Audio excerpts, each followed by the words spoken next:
Presented by Yahoo Daily Fantasy Sports, where only you can become a baller. Actually, everyone can become a baller there because you get $30 in Yahoo Sports rewards points simply by signing up with us at awesomemode.com. Go to awesomemode.com, click on the NFL tab under articles to see any of the free links for the showdown slates. EMAC does them. They're solid. I suggest you read them. Click the Yahoo link towards the top. Use the sign-up code AWESEMO, AWESEMO, when you do, and get your $30 in YSRPs when you sign up and deposit. It's as good as cash to be used on the site to play and win real money.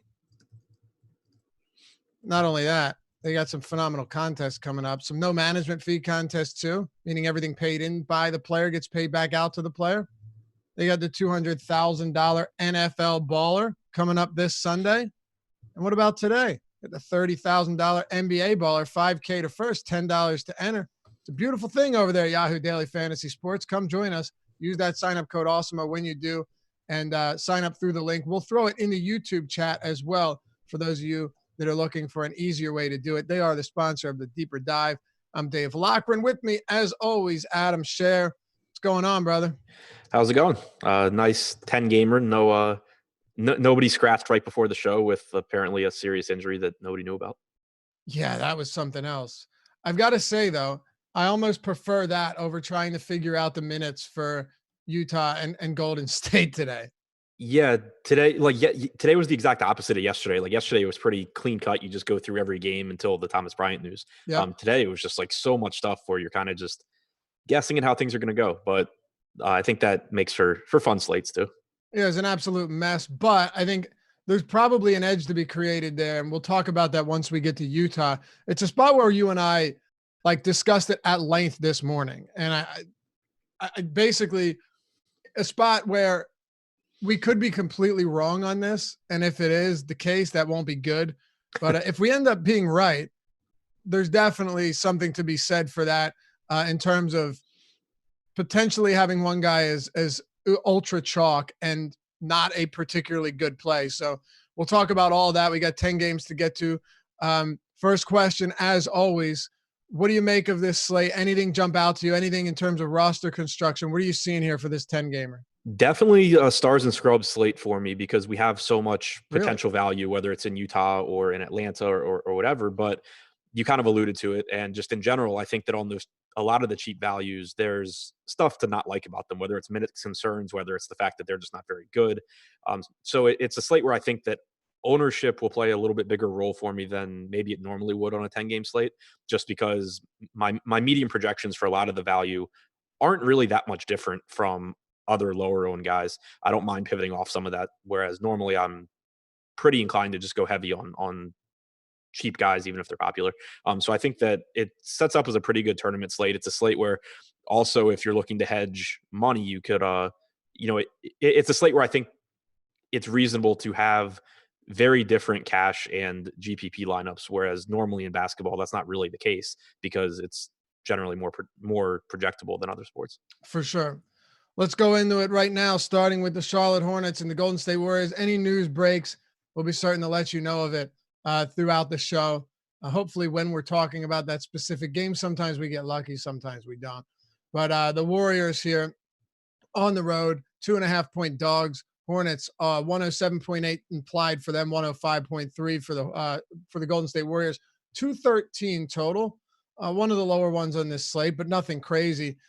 Starting it off with the Charlotte side, I want to talk about Devontae Graham. His price is coming up, but I do think there's at least something to be said for the fact that he's played 37 plus minutes in 3 of his last 4 games. And the only game where he didn't, they got smoked by 41 points by the Milwaukee Bucks.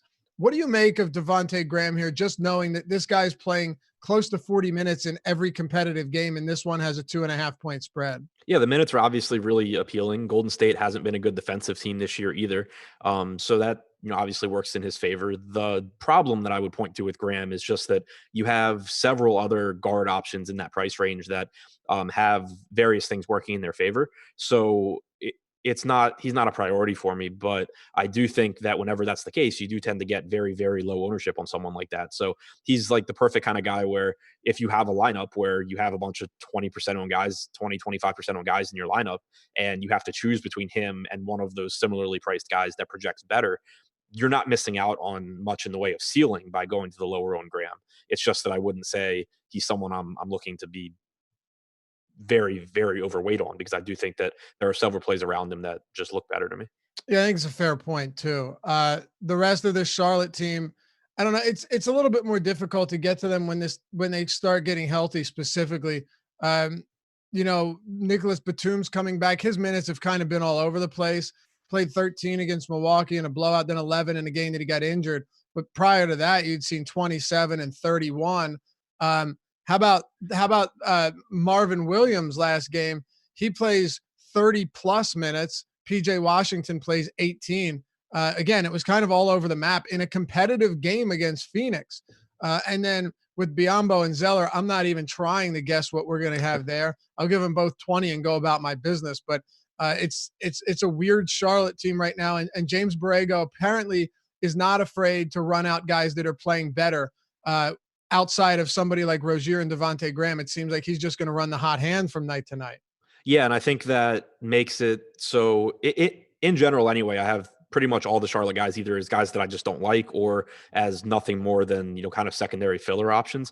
But I think that your point there is a big reason why, and it's that the range of outcomes for these guys is huge. On one hand, that's appealing in tournaments, but they're not, for the most part, these guys aren't really that cheap, and there's significant downside risk to their minutes too. Like PJ Washington, I think from a medium projection standpoint, around 26 minutes is probably a good bet, but he just played 18 minutes. He can obviously go higher than 26 as well. You have Miles Bridges, who would be my third favorite guy behind Graham and Rozier. His minutes are normally pretty secure, but you do still have Batum. Sometimes you have Bacon in the rotation. Normally you don't. So it's, another guy that the minutes are all over the place. Same goes for Biyombo and Zeller. So I'm okay, across 150 lineups if I end up with a couple of lineups that have a Biyombo in there or a Miles Bridges or whatever, just because they do have upside because the minutes are so volatile. But at the same time, they're not guys that I want to rely on. Okay. On the other side, I had a heck of a time projecting Golden State. My God, it's a mess, dude. It really is. And I think we've come up with something that's at least respectable, right? But neither of us are going to lie and pretend that we feel confident, or at least I'm not. You can say whatever you want, but there's a few different ways this can go. What I mean by that is D'Angelo Russell has been upgraded to probable. Draymond Green will play. And Kevon Looney is also active. He returned last time out. Could his minutes go up after playing only 15 in his return after being out for a month plus? Very possible. Not only that, though, is Dre going to get all his minutes at the point? And is he going to be limited to 24 like he was last time? What's going to happen with these wing players?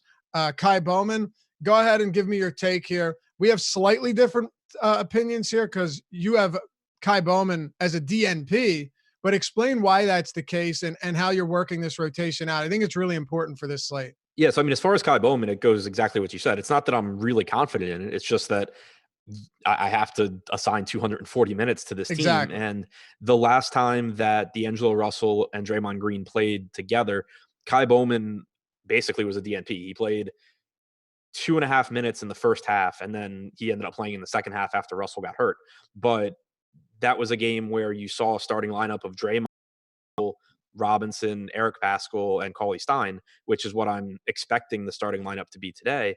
And they've basically just used Bowman as the either starting or backup point guard all season long. We haven't really seen him be in that like Jordan Poole, wing role or two guard role. So my best guess is that, I gave Poole 16 minutes and I didn't give Bowman any. If Bowman gets 16 minutes ahead of Poole, it wouldn't be surprising. If Bowman got, 22 minutes or something, it wouldn't be surprising. But the main thing for me is that in any of those cases, I'm not getting Bowman in my lineup, so I'm not too concerned about it.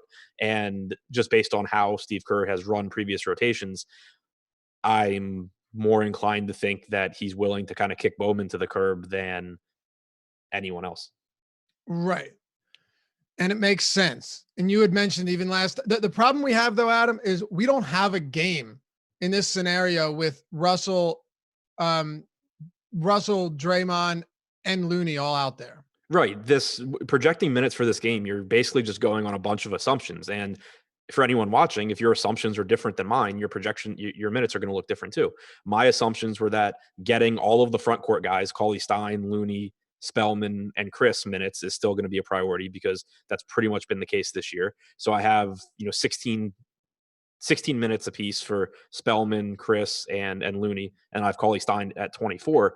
But by making that assumption, it obviously limits how many backcourt minutes are available because Draymond Green is playing all of his minutes there under that assumption. So then you basically have to decide between, Bowman, Burks, Green, Russell, who's getting minutes. To me, Bowman's the odd man out there. But if you're saying, well, I don't think Chris plays, then suddenly you have more minutes available in the backcourt. So it really just depends on how you approach it. That's my best guess based on how the rotations have run all season long. I think what I'm doing a little different than you is just where you're giving some of the starters like 34, I'm giving them around 31 or 32, giving Bowman maybe like 10. Yeah, I think that's fine. It's also that I just normally, unless I have a reason to, I don't project 11-man rotations that often. Right. No, that's a good point. It's totally unnecessary. Is there the big question, and really the only question here, is there anything that you like from this side of the ball and the Warriors? Yeah, all that talking about Golden State, and there's nothing that I'm super interested in. Right. Like, I would say that D'Angelo Russell at 8,800 on FanDuel and 8,500 on DraftKings is appealing in tournaments just because the usage will be there. We have no idea how many minutes he plays, but there's just so many guards, whether it's, an underpriced Lillard on DraftKings. You obviously have Donovan Mitchell without Conley. You have Zach LaVine. You have, Luka. You have Trae Young. You have so many guys to go to where I don't anticipate getting to a whole lot of Russell. And then you have rising price tags on Golden State guys like Eric Pascal that are going to see less usage because Russell's back, potentially could see fewer minutes, as you said. So it's a really good matchup for Golden State, but I think it's just a spot where it's going to take a game or two for them to be priced where they should be again. It's unfortunate though, because it's not a good Charlotte team. No, it's not. And that's what's kind of disappointing about this. I could see an avenue where like this game ends up being great for fantasy purposes, and Devontae Graham goes off and D'Angelo Russell has a monster game and Eric Pascal has a big game. Like, it's in the cards. I could see where this game is like a game where you see the final score and you're just like, wow, I wish I had more of that game. And then you look and it's like every player for their salary did well, but not like you have to have them. That's a great, that no one was actually necessary. Right. Yeah. If you were, okay. I think that I take that point and don't have any issues with that at all. Anything else from this game? I don't think so. No. All right. Let's talk about Phoenix and Orlando. Another kind of intriguing game, somewhat, a little bit. 214 over under. Magic 1.5 point dogs at home. 106.3 implied for them. 107.8 for the Phoenix Suns. Yesterday, again, Kem Birch was on pace to play another 30 minutes, dude. His price is coming up though, so a lot of these guys' minutes are mitigated by that. Like Aaron Baines, Frank Kaminsky playing 33 minutes in that one. Not only has his price come up, but now we have Diallo expected to play, and I'm giving him a decent amount of run. So guys that were very much in play last time out when these two teams were on the schedule, not against each other, but on the schedule 2 days ago, was a whole lot more appealing for me, at least, than it was now. We can get into guys like Isaac, whose price has come down a little bit, and Aaron Gordon, but some of the value that we had isn't necessarily staring us in the face as it was on Monday. Yeah, the pricing on both these teams, like you said, has moved. And overall, I think it's one of the less appealing games on the slate in terms of the pricing and just in terms of the game environment. Orlando, a good defensive team that doesn't play very fast. So looking at the Phoenix side, I think that Kaminsky, if he plays well, can still get 30 plus minutes, but Diallo being back certainly increases the downside risk for Kaminsky because we've seen it happen. I think the last game that Diallo played, that if Kaminsky's not playing well, which is something that happens pretty frequently, Diallo can get more minutes. I have it at I have 30 minutes for Kaminsky. I think like 18 to 20 for Diallo. I wouldn't play them together, obviously, and I don't think either one is a great option. I think I probably get to a little more Diallo just because of the $3,800 price tag on DraftKings. It obviously opens up the door, and he shouldn't be very popular, but neither one I think's a guy that I'll really be building around.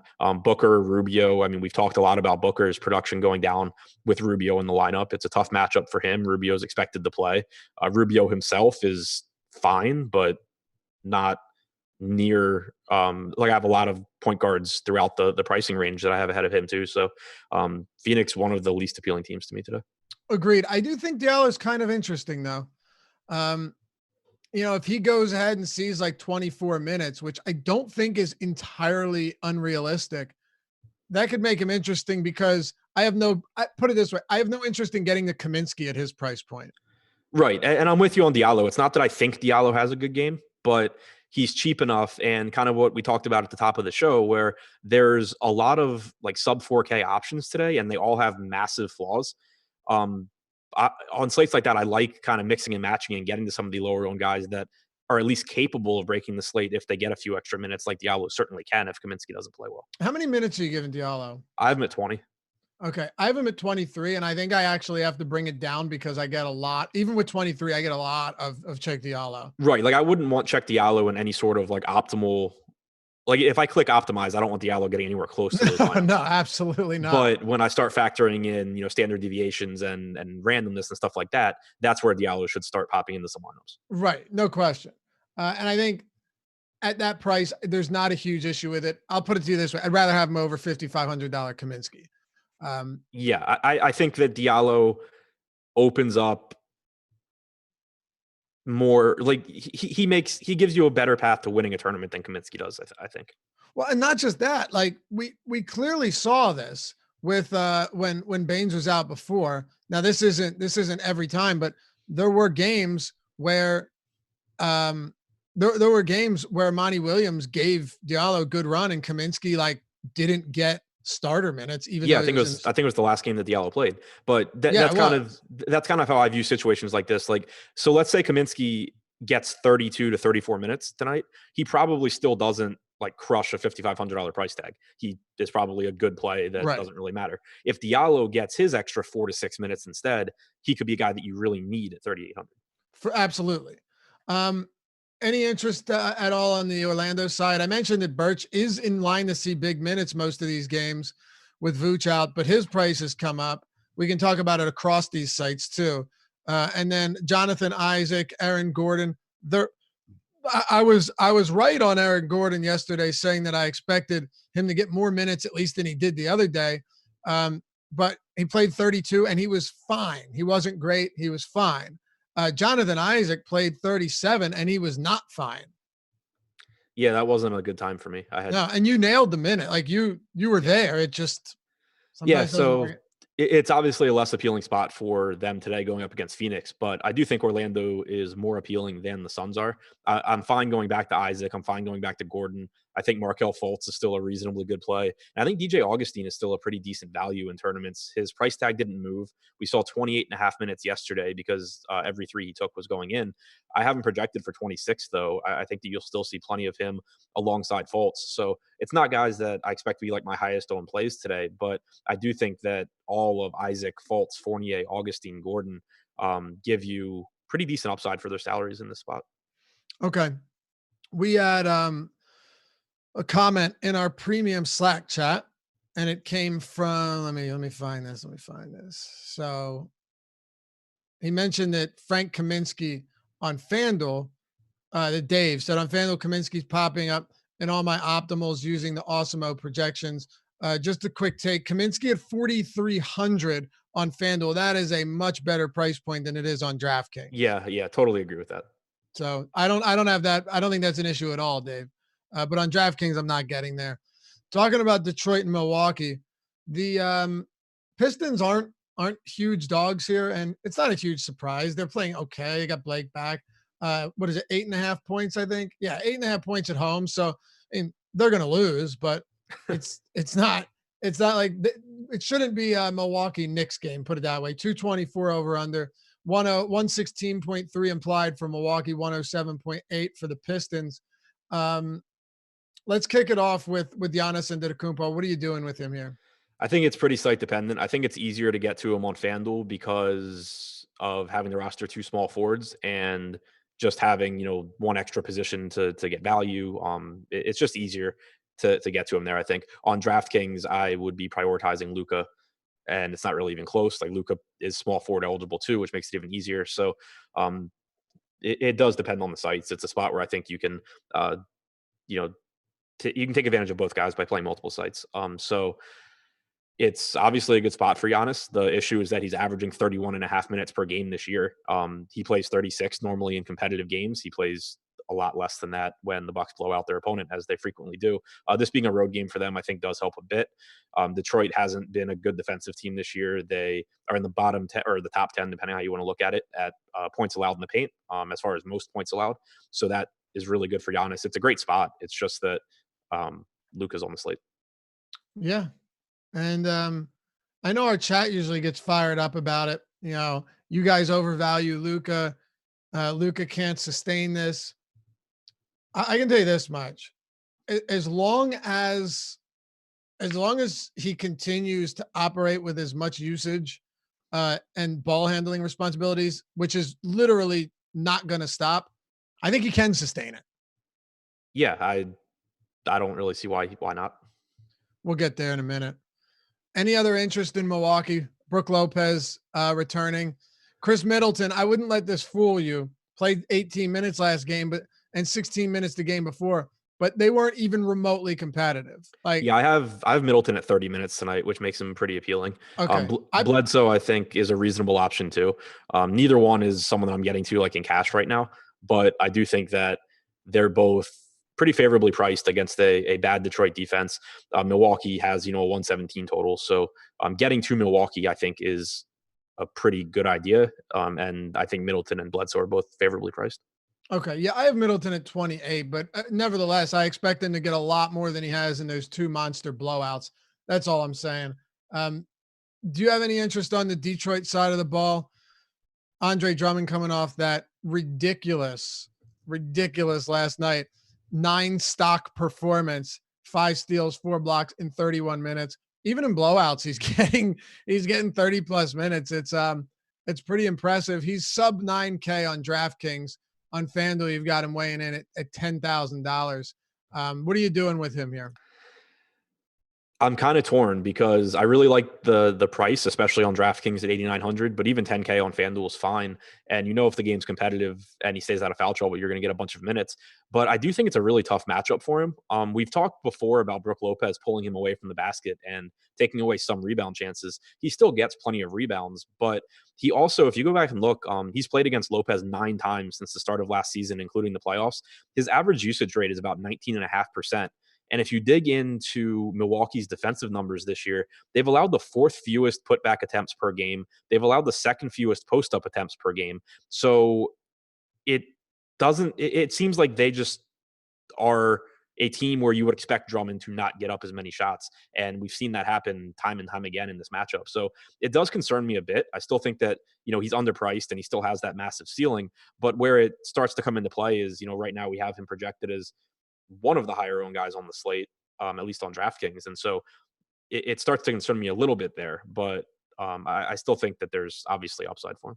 And I'll say we've talked about this a lot, and it's always a valid point in terms of Brook Lopez pulling him away from the basket at times.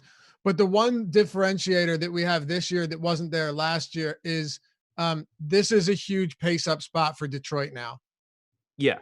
Yeah, and the rebounds are still there. I mean, I think he grabbed like 18 rebounds the first time they played this year. It was actually the usage that jumped out to me, and so then I dug into what Milwaukee's allowing as far as attempts go, and pretty much anything Drummond does is not something that they've been allowing. Right, that's interesting. But they're decent at protecting the paint too. Opponent rebounding this season, Milwaukee's, I think, right in the middle, allowing the 8th most rebounds. So nothing really insane there. They've allowed a decent amount of offensive and defensive rebounds, but I think Drummond's a solid play, not a priority on this slate though, especially when you have a bunch of high priced options. For Detroit, is there anything else that stands out to you? And I should point out as well that Luke Kennard is questionable to play tonight. Do you have him playing? I have him in, yeah. If he's out, then I think it opens up more minutes for Brown, for Galloway, for Mihaluk. I don't know how much it would matter. I think that Brown probably at 4,500 would be interesting. Galloway at 3,800 would be okay as well. But I have Kennard in for right now, and if he's in, then the only guys that I'm really interested in are Griffin and Drummond. Okay. Let's talk about Boston and Miami. Miami, this is probably worth noting. Miami playing their second of a back-to-back, and they went into overtime yesterday. So they got that win over Toronto. I really like Jimmy Butler as a tournament option, but he played 41 minutes, second game in as many days, this one on the road. So, you had a game in Toronto. It's not a far travel, but you're still traveling to Boston after an overtime game. Do you put any weight in that? Yeah, at least as far as risk goes. Like, I think that it's factored into the Vegas line. I mean, obviously the books know what happened last night and they know that they played and all that. But it does at least, I think, increase the chances where they just don't show up for this game. It makes me a little bit more concerned, especially because there are options around Butler that are in good spots or at least missing players like Mike Conley. But I do think that on DraftKings specifically, Butler's still just pretty clearly underpriced. Like, you can name anything working against him that you want, but he's $7,300. So I think he's a good play there. I'm much less interested on FanDuel. Yeah, that price is just flat out wrong. So the only thing that makes it look not egregious is that Donovan Mitchell is 7,100 and Dame Lillard is 8,100. For sure. Yeah. Of those three, who would you prefer if you could only play one of them? Mitchell, Dame, Butler. Mitchell, Dame, then Butler. Yeah, I'm with you there. I might have it. I guess I might put Butler over Dame though. I don't know. What about you? You said you might put what? It's close for me between Mitchell and Dame. Okay, so you could see Mitchell or Dame being number one for you? Yeah. Okay. Yeah, and that game has a right now 217 total. They're favored in that one. We'll get there. But as far as the rest of the Miami Heat go, kind of interesting minutes yesterday. Kendrick Nunn saw 38 minutes or 39. Again, remember that was an overtime game.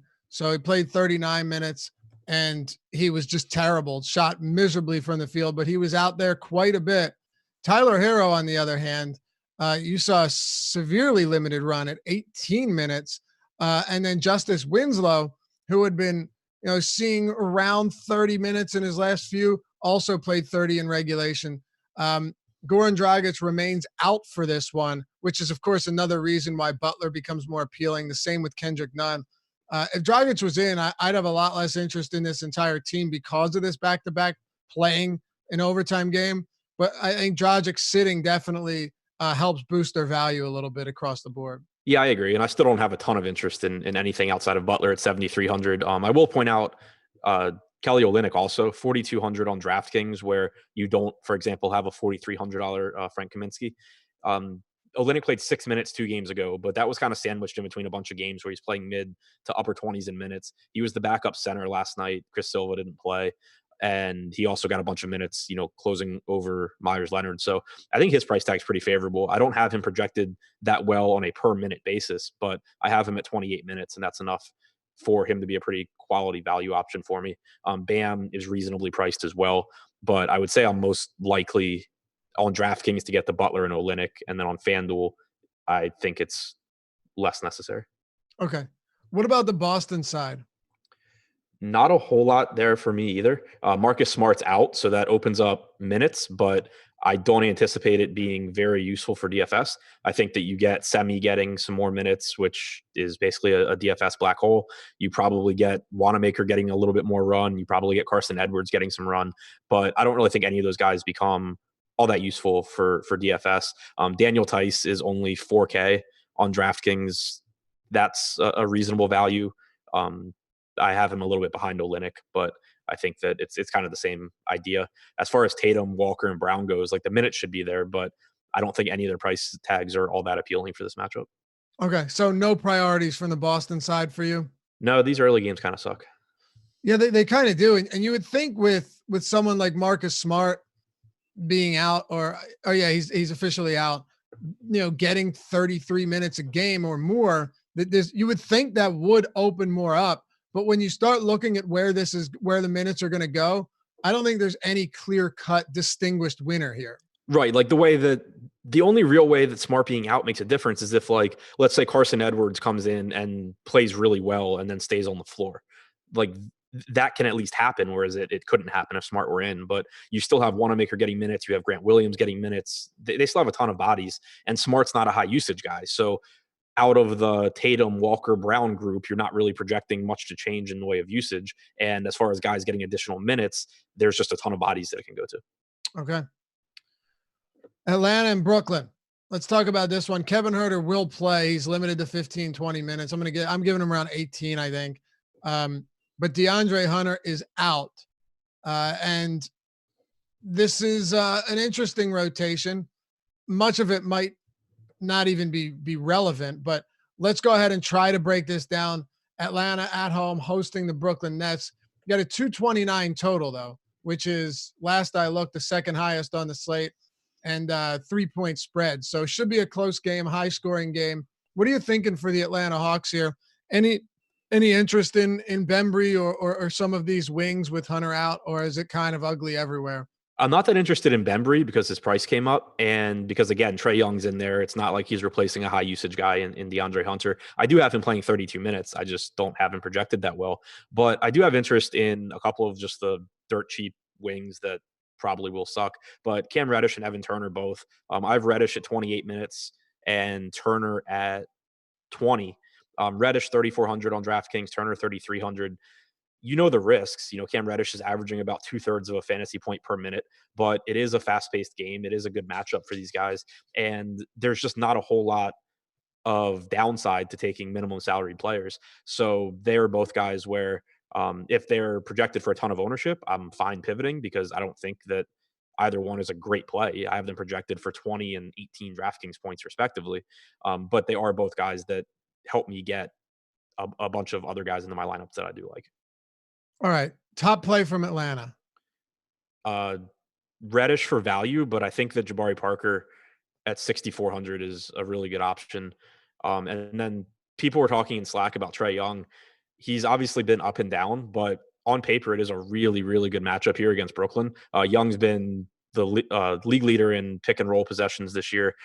Brooklyn's allowed the most pick and roll field goal attempts to ball handlers, the most points per possession, the third most possessions overall. So it sets up as a really, really great spot for Young. It's just a matter of there being a ton of point guard options, and some of them are considerably cheaper.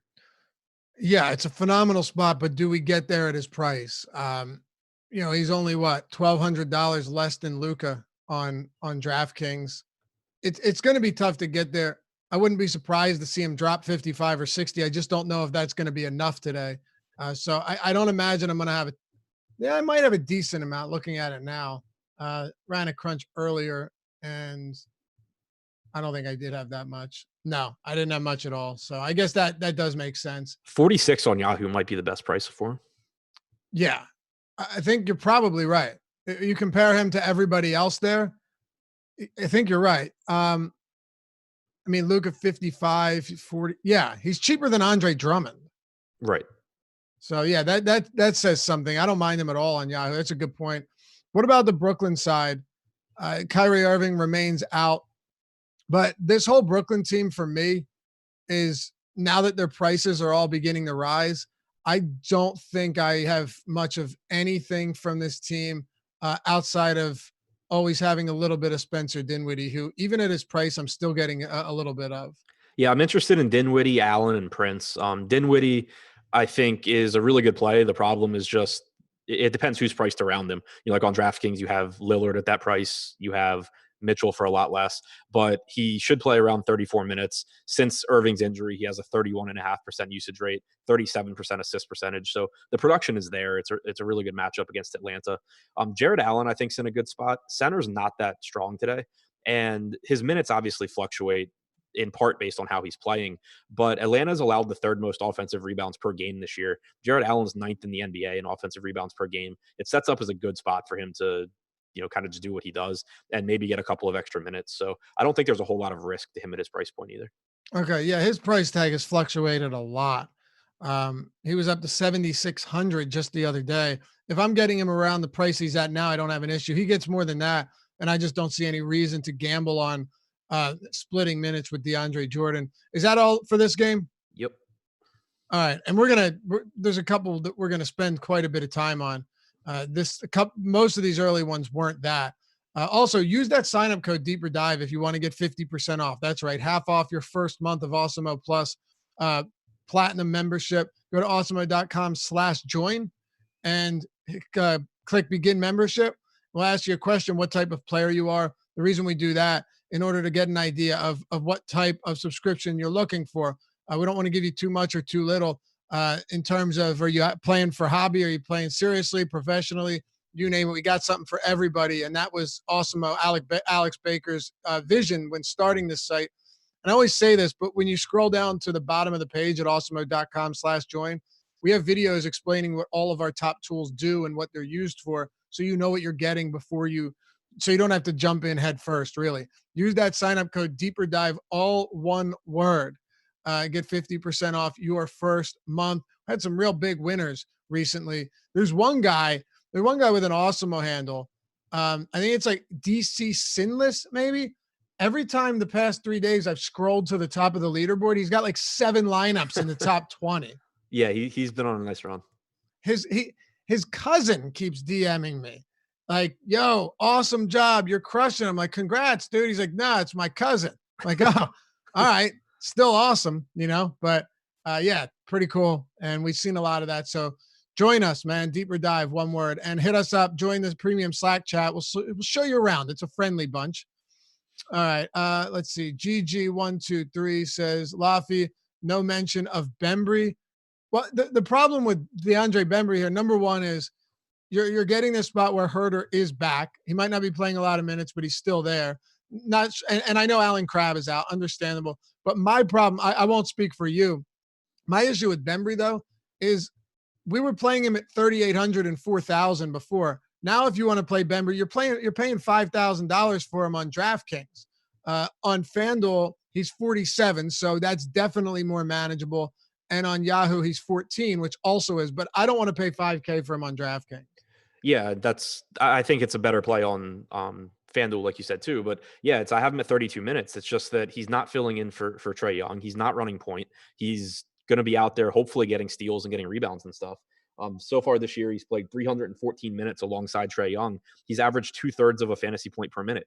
You can get the same exact production from Cam Reddish for 2/3 the salary. So it's really, really tough for me to get there. If he happens to pick up 6 steals and 12 rebounds, then so be it. All right. Anything else for Atlanta or Brooklyn? No.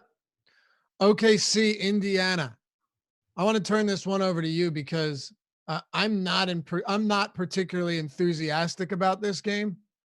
Has the lowest total on the slate. That's not always a reason that I want to fade a game or just not be on much of it. But I do have some respect for the Thunder defense. Now, it should be competitive. They're 1-point dogs at home. 105.3 implied for the Pacers, 104.3 for the Oklahoma City Thunder. But the big question here is, what stands out to you? Dennis Schroeder, I have been using him as value at low ownership for a while, but his price has come up significantly. Gilgeous-Alexander should get the minutes. I think you could argue that, but he's come back down to earth in a big way. Chris Paul has been pedestrian, and that's putting it lightly this season. And then on the other side, I never have any issue with these indie guys, but similar to what I've been saying is they're out. I guess Brogdon's price is pretty fair, but they're all getting 32 plus minutes in the starting lineup. There's only one ball to go around. So don't jump into it. What are you doing with the Pacers and Thunder? Not a whole lot. I don't really see anything on FanDuel that I think is particularly interesting from either side. On DraftKings, I think it's worth pointing out the pricing on Sabonis and Brogdon. Not that either one is a great option, but I think they are a little bit underpriced, especially when you factor in that you get the bonuses. You don't lose as much for turnovers either. I have them both at 34 minutes. They've both averaged about 34 minutes since Brogdon came back. Over that time, 22% usage for Sabonis, 25.5 for Brogdon. They've both been productive. So I think they're both fine secondary options, but nothing from this game that is a key building piece for me. Okay. Nothing at all from either side you would consider a priority. Absolutely nothing. All right. Let's move it on then. We got 4 to go. A couple big ones here. Chicago, Memphis. Chris Dunn in the starting lineup played 30 minutes yesterday, 30 uninspiring minutes, but 30 minutes nonetheless. He's cheap though. He's got power or small forward eligibility. Sorry, I meant to say 2 days ago. Zach LaVine, man, he definitely didn't kill you on that slate because there weren't many like mega high scores, but you're talking about a guy that has just been lighting it up recently, monster usage. And I think he attempted one field goal within the first 9 minutes of that game. I was so tilted by that. But here we are in a game that has a high total. There wasn't a total on this game earlier. And I'm usually quite accurate at projecting what they're going to be. This one I was off on by a decent amount. It's at 223. Bulls are 6-point favorites. They have a 114.3 implied total against the Grizzlies, Adam. Yeah, I really like the spot for the Bulls. A couple of my guys that I do think I'll have lots of exposure to come from the Bulls side of this game. On one hand, their rotation still kind of sucks, but on the other hand, you're seeing more minutes for Tomas Satoransky recently. He's played at least 27 minutes in either 4 or 5 straight games. He's played at least 30 in the last 3. And Chandler Hutchison's out again. So the minutes should be there. I expect Chris Dunn to start alongside him, which also helps to open up those minutes. He's averaged 0.86 DraftKings points per minute this year. It's a paced up spot against a bad Memphis defense. So I think that all that looks really good for Satoransky. He's still affordable. So I'm really interested in him. Chris Dunn, particularly on DraftKings, where he's guard and forward eligible, his rates go down playing alongside Satoransky, and he's not having his minutes staggered with him because Jim Boylan, why would he do something like that? So you're not getting point guard minutes for Dunn anymore, which does knock down his assist percentage, knocks down his usage. His per minute production should be lower than it was off the bench. But if you're going to get 28 to 30 minutes from a $4,500 guy with guard forward eligibility, that's still pretty valuable. And then Zach LaVine, you mentioned that last game was pretty disappointing, but he did still play 35 minutes. Yep. The minutes have and been he still put up over a fantasy point per minute. So yeah, and for the season, he still has a 30+% usage rate. So I think that LaVine's a really good option as well. Me too. And he's under owned on a nightly basis. But the big thing with that though, and I want to come back to what we said earlier, the issue with Zach LaVine here, I won't call it an issue, but you have Damian Lillard and on sites where you have positional flexibility, like you have Lillard at 8,100. You have who do we say? Donovan Mitchell at 71, and who was the third one we mentioned? I can't remember his name, but who was it? I don't remember. That's crazy. Oh, Jimmy Butler at 7,300. Yeah. So there's a lot of guys priced, right around him or below him with, equal, if not better value than he is tonight. Yeah, exactly. He's in that group of guys for me, but I still have him behind Lillard. I have him behind Mitchell. I think I have him a little ahead of Butler. Okay. Just looking over some news. I don't think we do have Sterling Brown who will play. So will Brooke Lopez. That's the only news we have right now. Yeah. $31 for LaVine on Yahoo is really, really good.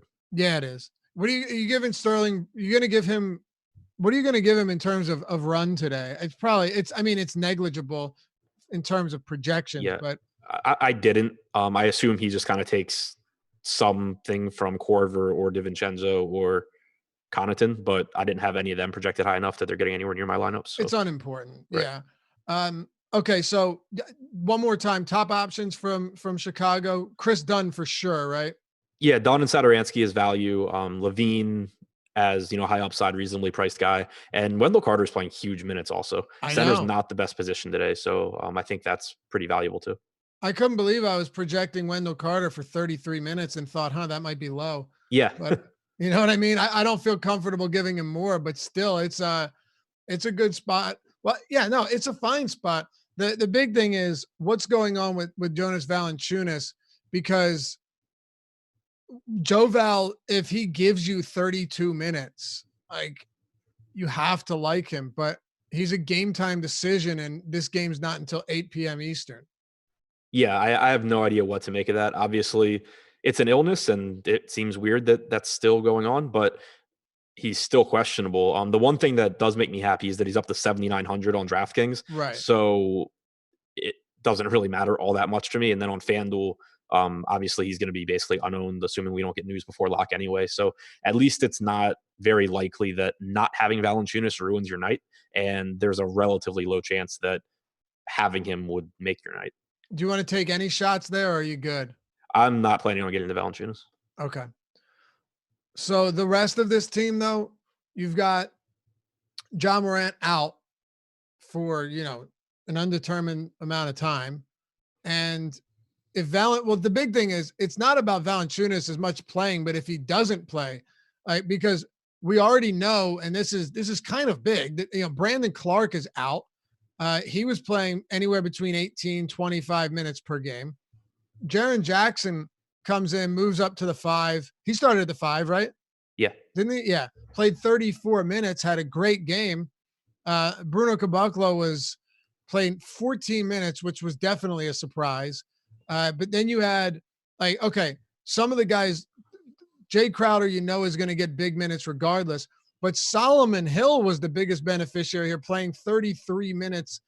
And not to mention Kyle Anderson's also a game time decision. This is kind of messy with Memphis not knowing what Joe Val's status is. Yeah, it is. So I think that the important things are that I don't think it really matters for Caboclo what Joe Val does. This is 2 games in a row now where we've seen Caboclo just not play a single minute alongside Jaren Jackson while Jaren Jackson is playing at center.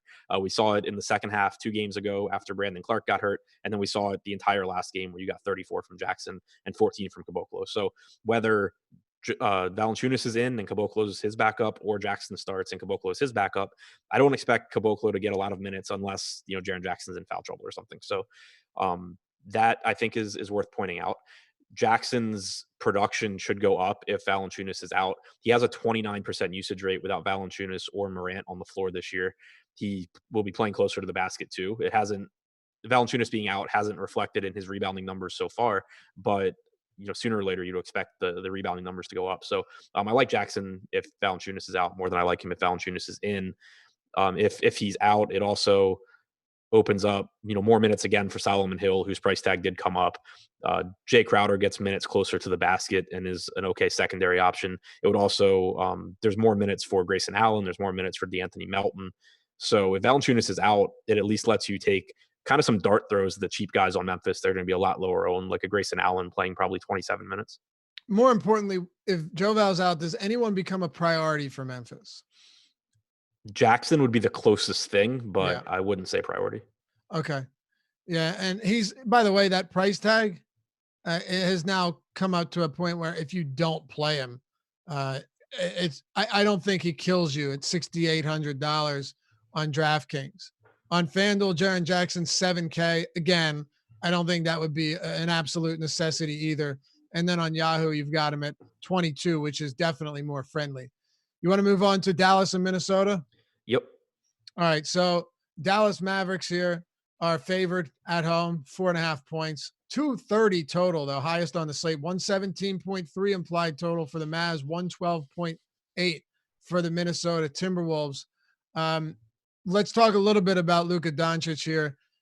He's, a 35% usage guy with a near 50% assist rate. And he goes out there at the point guard position or at the guard position and gives you 18 rebounds in 28 minutes. You just can't beat this.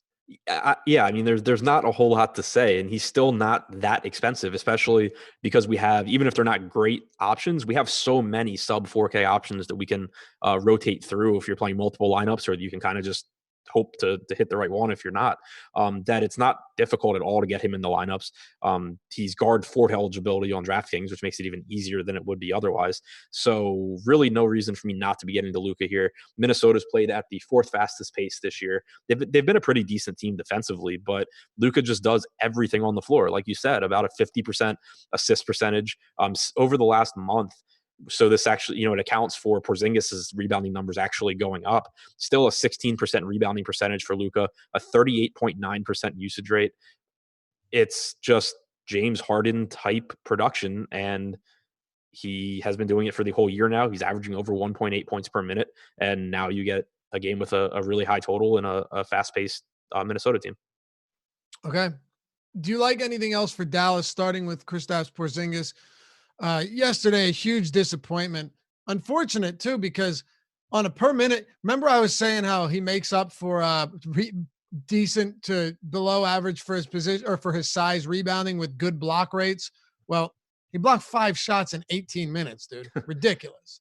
Yeah, Uh, it was a good game from a block standpoint and a per minute standpoint, but massive foul trouble. The it good sucked. news, I guess, is When he returned and caught that 4th foul and it started to blow out, you knew he was oh never yeah, coming yeah. back. The good news is that he played 17 minutes, so he's good to go on the Yep. second half of the back-to-back. I still think he's a good play. He's not as necessary as he was yesterday. The price tag came up a little bit, but you also just have a lot different slate in terms of value that's available. So I won't have as much as I did yesterday, but I still think he's one of the better power forward options. Are you still comfortable giving him 32 minutes, or do you think it's more reasonable to say 30, even though he only played 18 yesterday? I have him at 32. I don't disagree with your point that he could be relatively limited, I guess, but yeah, because I'm okay at 32 because in competitive games, at times we've seen like 34 anyway.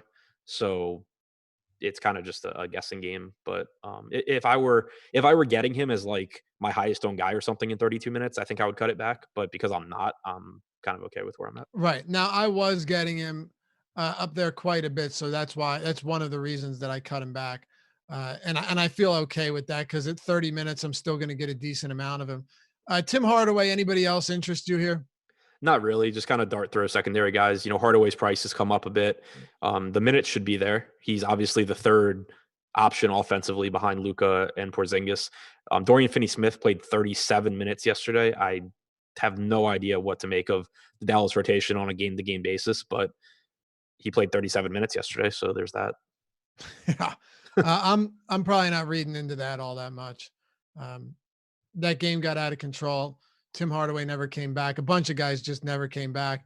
Now that sometimes even if it's a blowout, your inconsequential players, whether they're starters or not, say they're starters, still you'll see them get some extended run, like the guys that aren't really that important, So it's not hugely surprising that just because Dorian Finney-Smith is a starter that he got more minutes. But what is interesting is he played in the first half like 20 minutes or something crazy. Yeah, it's just Carlisle's rotations are all over the place every single game. Yeah, they are. What about Minnesota? A lot of talk and chat about Karl Anthony Towns. We'll start with him against the Mavs. I like the spot for him, but I don't really think I get to that much from a roster construction standpoint just because there are center's not a great position, but there are cheaper options than Towns. And then I think I'm really prioritizing paying up at guard and Luka. So I don't really know how much Towns I'll get to. I have him in for 35 minutes. I have him in for about a point and a half per minute. So I have him projected over 50 points. It's not that it's a bad play. I just have trouble prioritizing him. Okay. What about the rest of Minnesota? Pretty tough spot to get to. I only have the only two guys on this team I have projected over 30 minutes are Towns and Wiggins at 35 apiece. Teague's coming off the bench still. Culver's playing like 25 minutes as a starter. Napier's back, which will sooner or later burn everything to the ground because he'll have some game where he steals minutes from someone. So it's a mess and it sucks because this game should be both sides of this game should be good from a DFS standpoint, but it's just really hard to pinpoint where the production's coming from for Minnesota outside of Towns and Wiggins. Yeah, I really have no idea. I mean, will Jeff Teague get 30 off the bench again? Probably not.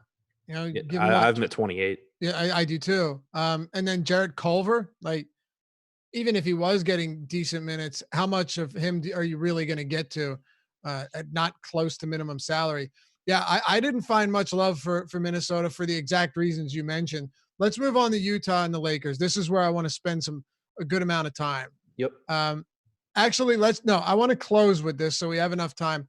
Let's nail out the 10 p.m. game first, Portland and Sacramento, and then close with Utah Lakers because we're going to have a lot to talk about. I'm going to let you run with Portland, Sacramento. What do you have here? Lillard is a priority for me on DraftKings, specifically at 8,100. His price tag is just kind of free falling because he hasn't played a lot of minutes recently, but he's been in 3 blowouts out of the last 4 games. The one game that wasn't a blowout, he played his normal 37 minutes. Still having his minutes staggered with McCollum, which sooner or later should be a benefit. So I absolutely love Lillard here. He's the priority for me from Portland. I think Whiteside's a reasonable option. Not a great matchup for him. The Kings don't give up a lot of blocks. They don't give up a lot of offensive rebounds, but he is still a 1.35 DraftKings point per minute guy that should get close to 30 minutes as long as the game's competitive. Melo and McCollum are both fine as well, but Lillard's really the priority for me from the Portland side. From Sacramento, Bogdanovic is questionable. I have him projected out because he only played 22 minutes last game. He said that the hamstring has basically had him in constant pain. It just seems like they need to let it like actually heal. So if he is out, it makes Yogi Ferrell not a high probability play, but a pretty decent tournament pivot that's going to have a lot lower ownership than someone like Moutier at a similar price point. I have Yogi Ferrell for 24 minutes if Bogdan sits. Without Bogdan or Fox on the floor, Hield has a 29.9% usage rate this year. The efficiency's not there, so the per minute production isn't really any different, but it does at least increase his ceiling if Bogdanovich is out. Which is interesting too, because Bogdanovich has been questionable like every game and then probable and ends up playing. But you think this is a different situation today? Yeah, and he had one recently where he was questionable and ruled out too, and then this time he's questionable instead of probable. But yeah, just his quote about being in constant pain and the fact that he only played 22 minutes last game in a competitive game, which was really weird. My best guess is that he's out. It doesn't make a huge difference for me anyway. It just at least lets me get to some Ferrell and maybe a little bit more Hield. Yeah, absolutely. Okay, so is that it for this one? We can close it with Utah and the Lakers. Yep. All right, let's do it. And Eddie Fear, Josh Engelman coming up next, live before lock, bringing you up till 7.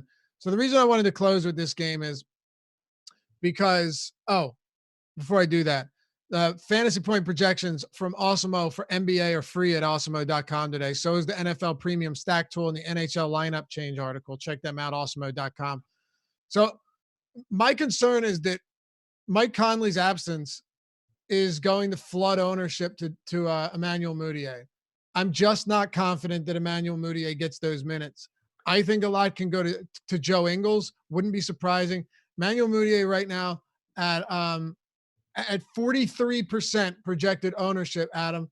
He played 5 minutes last game, and even when Conley did not return in a game that they started to pull back into contention late in that game, Mudiay was not there.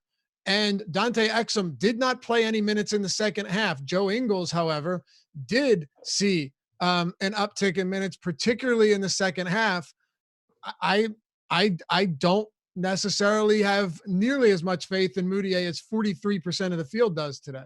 This was the spot that I was specifically referring to when I said that it's a weird slate where you can have basically entirely different cash from tournament lineups. Mudiay, I think, is someone you should play in cash games. He's going to be really popular. At that ownership, you have to. Yeah. Right. And also, if like I've been projected for 20 minutes and at minimum salary, he's still a productive enough player where I haven't projected to be a good point per dollar option.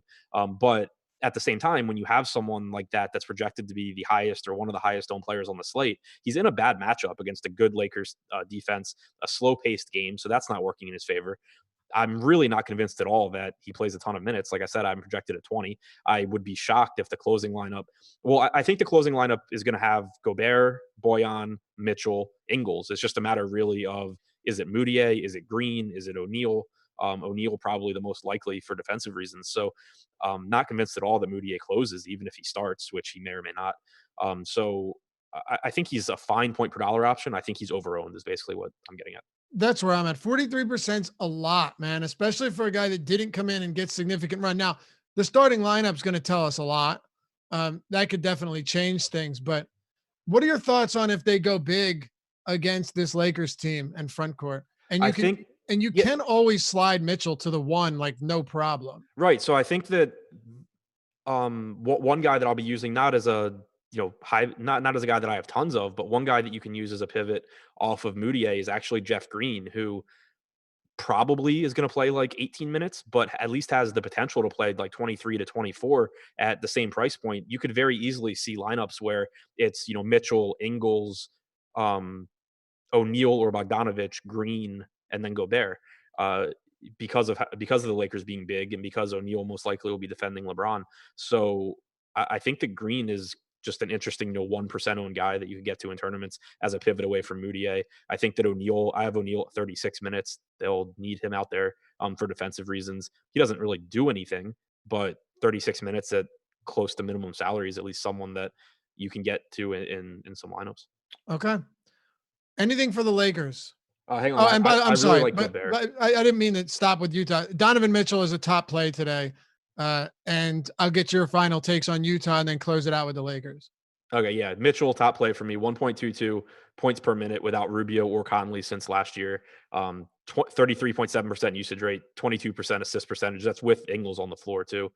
Ingles is a good value, even though the spot isn't very good. I think he plays bigger minutes. I think the offense runs through him a large percentage of the time. And then Rudy Gobert actually sees a nice bump in usage when both of the point guards are off. 21.7% usage, 1.26 points per minute. That's pretty solid. Lakers? Nope. LeBron and Davis obviously are the two that you're looking at. I don't think either one's a priority. I think in terms of what Utah gives up, it's a little bit better spot for Davis. They give up more points in the post. They allow more post-up possessions than they do in transition and transition opportunities, but neither one's a priority for me today. Lastly, did you say 21% usage with Conley off the floor? 21.7 with Mitchell and Ingles on and Conley and Rubio off. That's pretty wild. I'm assuming not a ton of minutes, but still. 481. Oh, wow. That's significant. We got to go, though. Thanks for hanging out. As always, hit that thumbs up button if you like the show. Good luck to all of you. Thanks for hanging out. We'll see you back here tomorrow on the Deeper Dive presented by Yahoo Daily Fantasy Sports.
Go. NBA Live before lock. Wednesday, December 4th.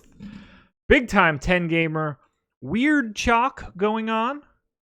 Shout out to Fantasy Draft for being our presenting sponsor. Happy to have them for today, and happy to have one Fast Eddie Fear joining me on this lovely Wednesday.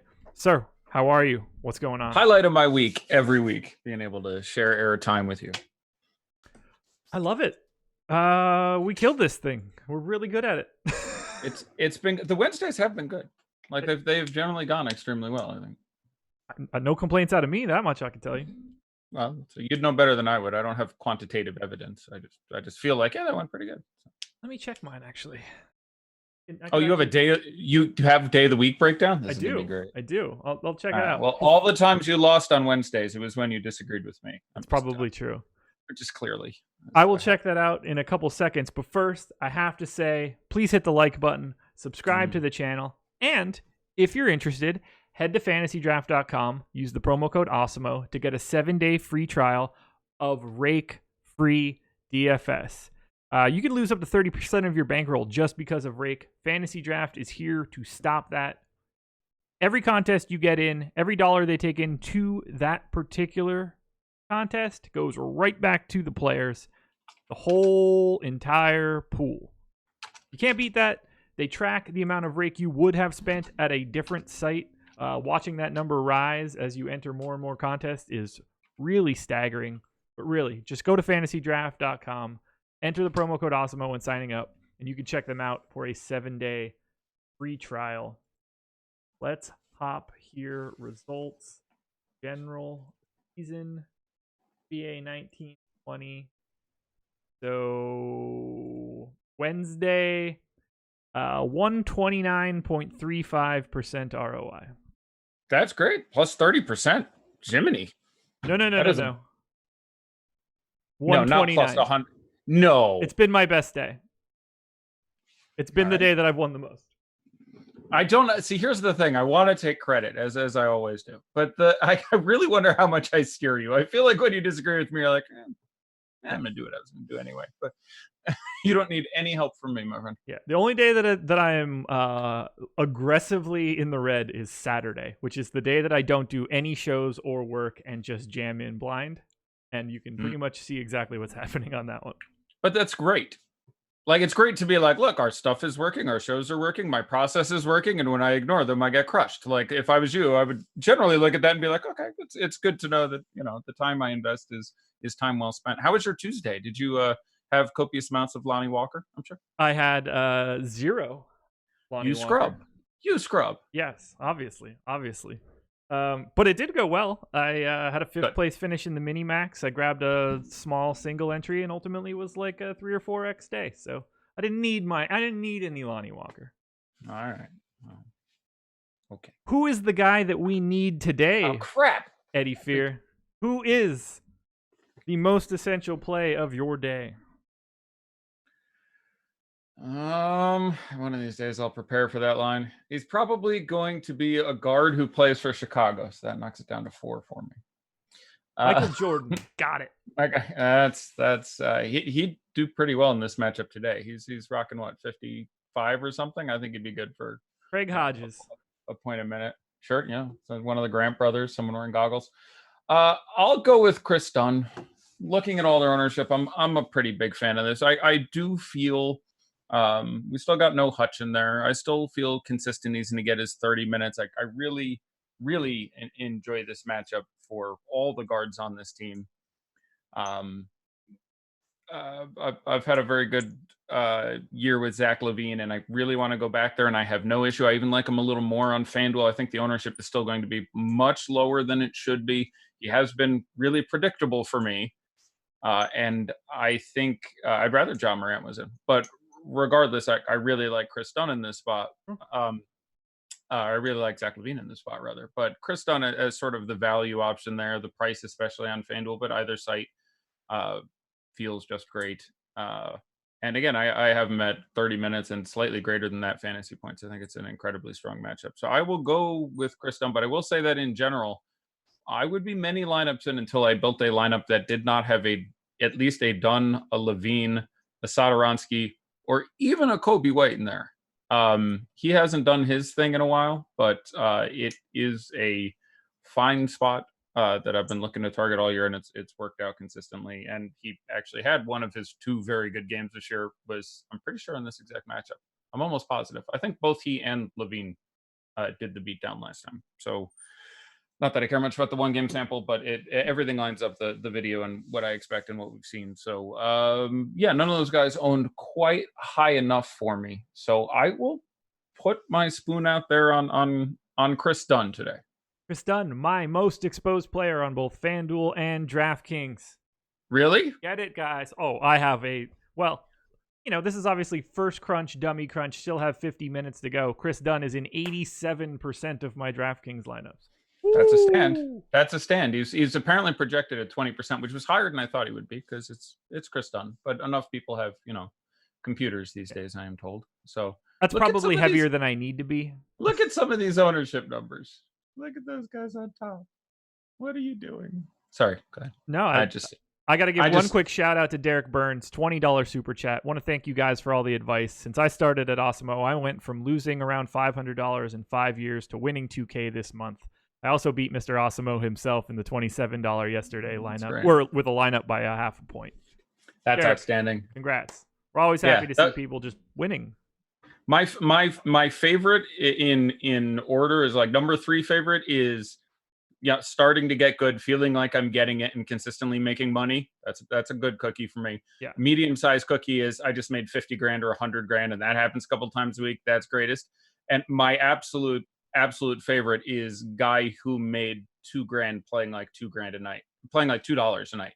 That's my absolute favorite. It's like I've been playing DFS for a while and watching the shows, and now I finally hit a big thing, and I've been watching you, and now I can afford to subscribe, and I'm gonna try to, like, the guy who's actually rolling up the stake and going to Vegas is my absolute favorite. It's great. It's absolutely great. We're getting a lot of like why Chris Dunn type questions. Past 2 games with Shaq Harrison out of the rotation, he's played 29 and 30 minutes. I see no reason that's going to change for today. Nothing has changed about the Bulls in that regard. We still don't have Hutch. He's been a 1.02 FanDuel point per minute guy over the past 30 days. In my model raw, I just have him at 0.99, so it's not as if he's playing like wildly out of his normal rates or anything. He's just like a fantasy point per minute guy that should play 28 to 30 minutes.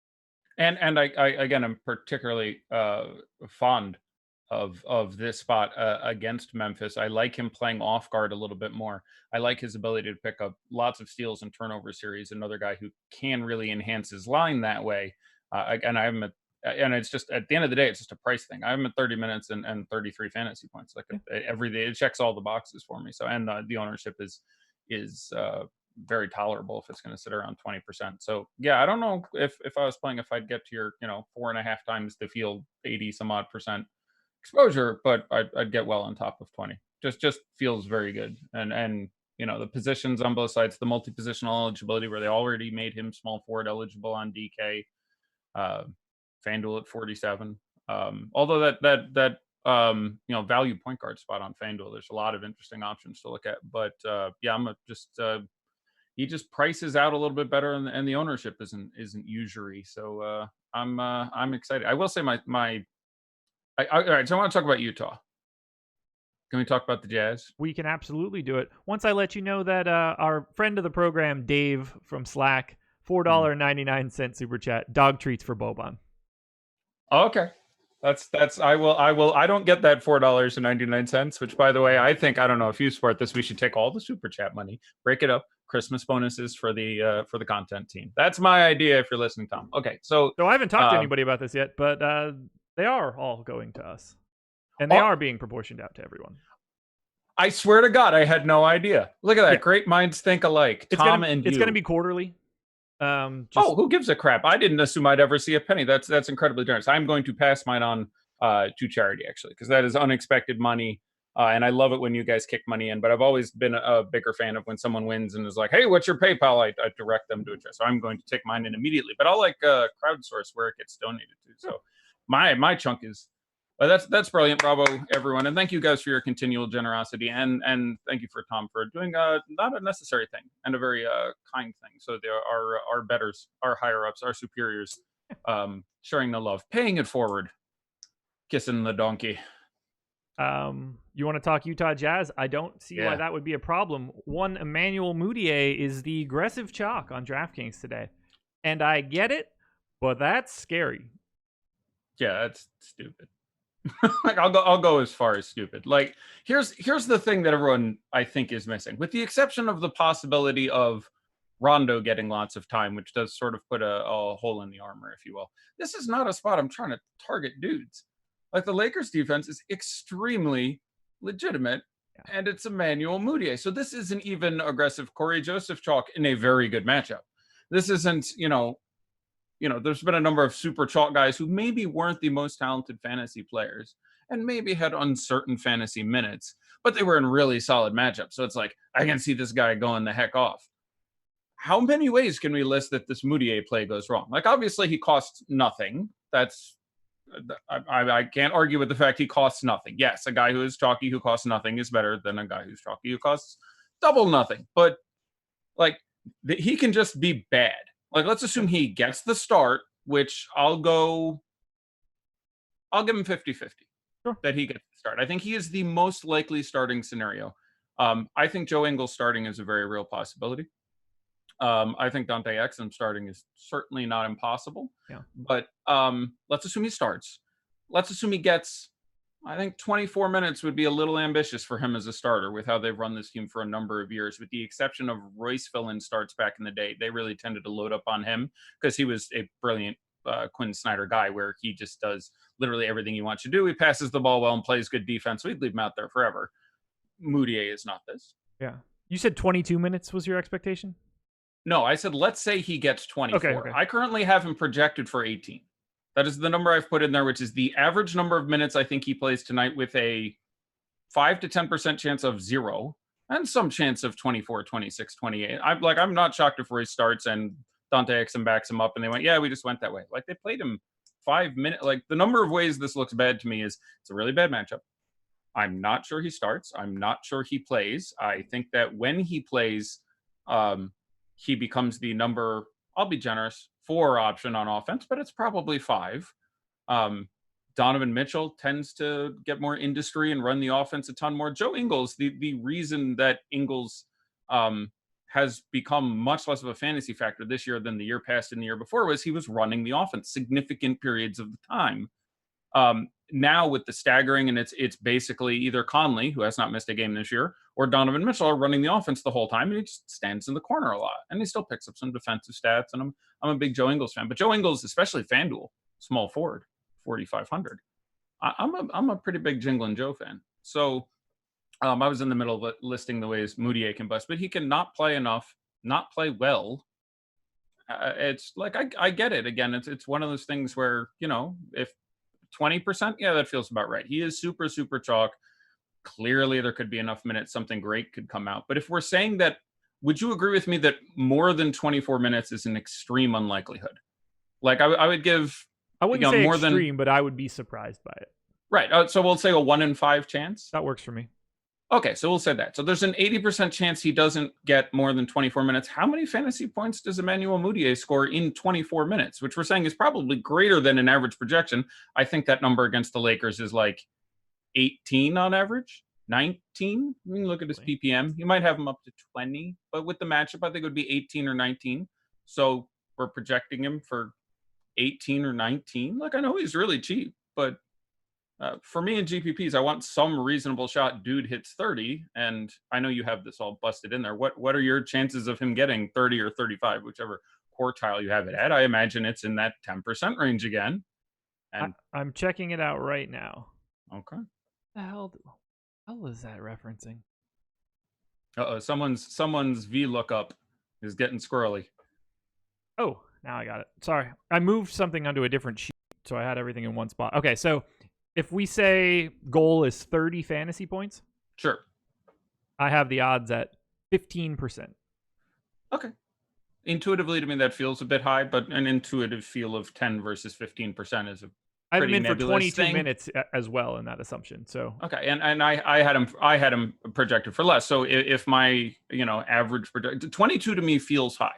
Okay. Because like if I think we'd both be I guess there is some universe in which he starts and plays like 27 minutes. That isn't generally how they've run that. How the last game looks makes me really suspicious of that.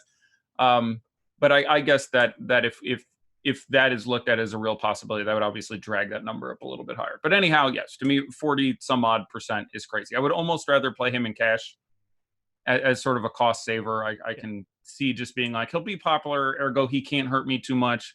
I'll differentiate elsewhere, but he just works into my best lineup.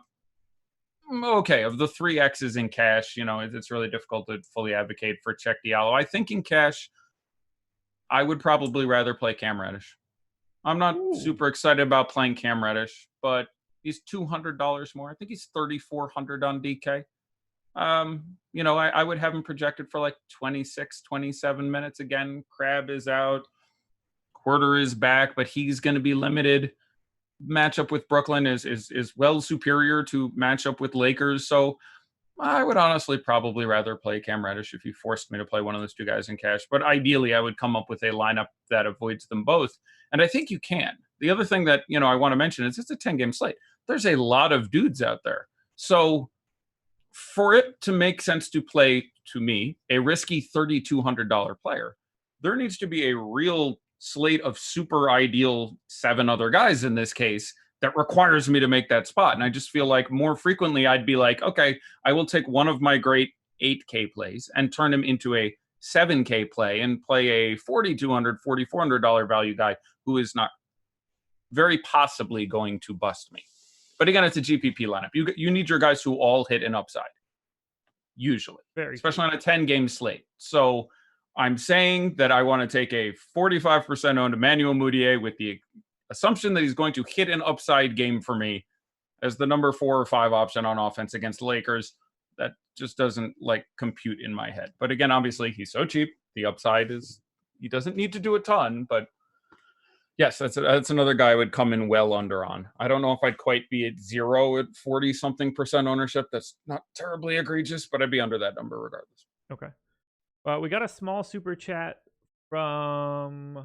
don't call it small. You don't got to call the guy out. Just say a super chat. Hold on, I do. With a quick question of, would you fade Luka for LBJ? I would not, but I have a bigger piece to get to after your answer. Just FYI. Everyone has their own personal definition of fade. There was actually a decent Twitter kerfuffle a year and a half or 2 years ago where someone said they would fade a guy and then they'd swapped into 2 shares and the universe blew up. And again, I'm guilty. Maybe I don't know. But I am guilty of this, as are you, as of everyone who does this for a living. You speak quickly and you end up sort of rounding terms. So I was very sympathetic with the guy who, and we talked about this the other day. I spent a half hour on the 2-hour show I did with Rimpack talking about, trying to be really exact with words, because people will take things a certain way that you may not exactly mean. And it's sort of a responsibility that bugs me. Luka, especially on DraftKings, is a very, very tough fade. I have him as the highest scoring player on the slate. I like LeBron James. I like LeBron James more than Anthony Davis.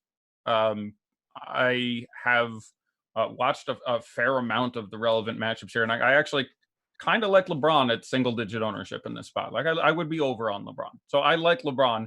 Fading Luka is an incredibly strong take. I will say that the merit to me is he's very expensive. He's going to be very popular. Dallas is on a back-to-back, didn't get a ton of play last night for Luka, so I expect him to be just squirrely. But if I'm trying to justify it, those are the things I would use.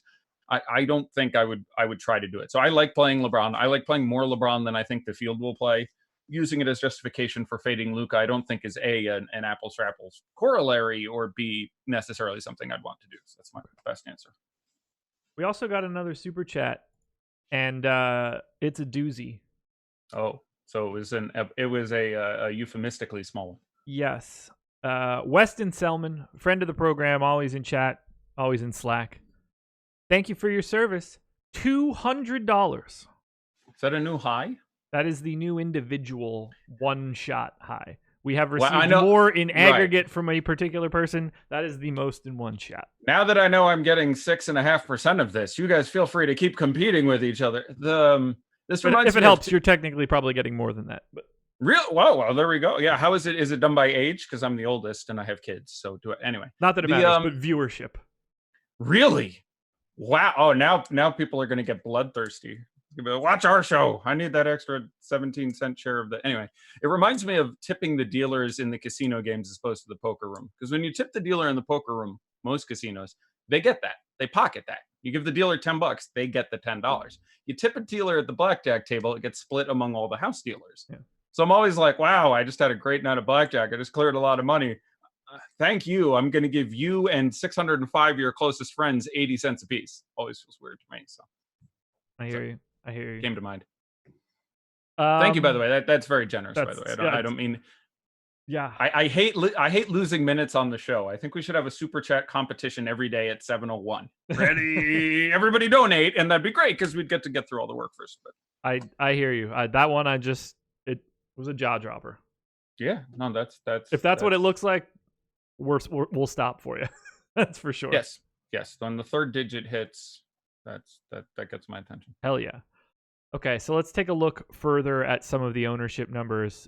Moutier is tops on DK. Another guy that is pretty popular across both sites. Teammate Donovan Mitchell feels like the most logical play of the day in a cash game. Yes, I would say that I would still come in under 35% on. He looks great, but he at 7,100 doesn't look that much better than, I don't know, Zach LaVine or Jimmy Butler or Damian Lillard or other guys in the range where I feel like he should be quite that high. I mean, he's an absolutely fine play. I suspect I would end up with a little less than that just because it is a giant slate and a lot of guys look pretty good to me. And again, I'm a legit believer in the matchup. I like having Rondo out there. Hypothetically, by the way, there's certainly no guarantee that occurs again or that he sees such a extended run. But that makes a ton of sense. And also, in a weird way, you're getting leverage on Emmanuel Mudiay, which is kind of fun. It's just like, all right, I'll go with this other guy. There's a thing there. It's one of the reasons I kind of like having Ingles, who I think I actually have in both placeholder lineups right now. I think he even made it in DK. He did. Because I get leverage on both those guys. He is a guy that I don't have a ton of on DraftKings. It's a real thing. Go back, look how good he looked in that last game. Like, I'm not a big fan of the Jazz. Sure. Like on both these lineups, that's not true. I actually ended up with Gobert on FanDuel too, which I can get to Gobert. He's cheap enough. Not a spot I think is particularly brilliant, but that price has come down, and especially on FanDuel where center is it's awful today. Awful. Yeah, it's not wonderful. So at that point, it's like, 700-800. There's some cash value there. I think the floor is safe. They really, he's my most exposed center on FanDuel. Yeah, it's. I don't love any of them. I can see that. I can see Drummond. I can see a Whiteside a little less. I can see paying up for Towns. But I'm not thrilled with any of those spots. Like Drummond has had real Brook Lopez, real Milwaukee issues. Like it is. He ends up being dragged all over the place a little bit. Again, on FanDuel, especially because no one's great. I'm fine getting there, and he's had and could certainly have another monster here. But back to back, all the hey, now I'm not super thrilled with Andre today. Still got an A in GPPs, but he was down to a B in cash. Like it's not someone I think gets in my first cash lineup. But Gobert, size should certainly be needed against a formidable Lakers team. Pace plays into his sort of game, so I'm okay with Gobert there. Okay. I had somewhere else that I wanted to go there, and now I don't remember what I was about to say. Let's see. What were we talking about? Gobert. I lost it. We should do Memphis at some point. That's a good one that we should maybe give a talk through. That's a tricky one. So let's get into it now. We don't have... Oh, I know what I wanted to do. Perfect. Yeah. So Chris Dunn will remain in the starting lineup for the Bulls. Key. Yes. That now I feel much better. Like previously it was like, it is a really horribly run team with a dreadful front office and a coach who says some really dumb things. And, you just had Shaq Harris in there doing very well not that long ago. So like my little bit of uncertainty was that'll go squirrely. But now that he's remaining in the starting lineup, still a chance he randomly gets like 20 minutes, but he plays 30 minutes. I'm a pretty big fan of They Don't Want Done. One other piece of news that came in, also $100 super chat, friend of the program, Ramsey Dellinger, also premium sub. Ramsey, thank you very much. Greatly appreciate it. My birthday will be here soon, so I can get you a GPP win. Took down a GPP on my birthday last year. Brilliant. Yeah. Other piece of news, Warriors starting lineup, Russell, Robinson, Pascal, Green, Cauley-Stein. Yeah, that's what I expected. Yes. That's what I figured. I really like D'Angelo Russell. Like thumb injury, I'm not super excited about, but especially in good matchups, dude had a preposterous upside. This is a really good matchup. Like I'm waiting on finality with minutes. I'm gonna refresh some Google alerts actually to make sure I don't miss anything there. But I think it's weird today that he's sort of like priced appropriately. Yeah, he is the mark of... I'm just thinking ownership. Sure. Oh, yeah. I'm just thinking there's a chance he gets 55, 60. Like, that would not shock me against Charlotte. No, not at all. And Guy is not owned enough. I like him the same reason I like Zach LaVine. That makes sense. I do think they are both guys who run what's blocked. There are both guys who are fairly predictable with their I'm going to go nuts. You do not get a lot of insane games out of either of those guys in tough matchups. They have a couple pretty great matchups, especially for backcourt guys against Memphis and Charlotte, who have given up a lot of games like this this year. Yeah. Golden State played Charlotte already, and I think D. Russ missed that game. Almost certain. So I have no one-on-one. I'm 99% sure they played, and 99% sure D'Angelo Russell was out for that game. But both Charlotte and Memphis have repeatedly given up massive backcourt games, and I just think there's a real chance that D-Russ just goes back into Uber mode. Not that much has changed. Looney in there, there's a shot he takes 30 shots in 30 minutes and gets 55 fantasy points, and if he's gonna be 4, 5, 6, 7% owned, another guy who I'd kind of rather see looking at me in my first GPP lineup than Donovan Mitchell. I'll play Charlotte and I'll play Utah. I mean, these guys have prices, and 7,100 is a crazy number. But on FanDuel, let me look at some FanDuel ownership on these shooting guards. But I suspect that Donovan Mitchell, I think you mentioned, is in the 30s, and you're going to get Chris Dunn for 500 more and D'Angelo Russell for 800 more. We just got an ownership update 4 minutes ago. Donovan Mitchell is the chalk on FanDuel at 33%. Right, and that's fine. That's what I would expect, and it's not an inordinate amount of ownership. And over time, that's probably about where that number should be. But there's some pretty interesting plays for me at less. But he's 8K on FanDuel, so it is 500 more to get me to LaVine, who is at 8%, and D'Angelo Russell. This number isn't going to mean anything with the recency of the news. We have him at 1%. Yeah. That's not accurate. He will be. I'll go with 6, maybe right.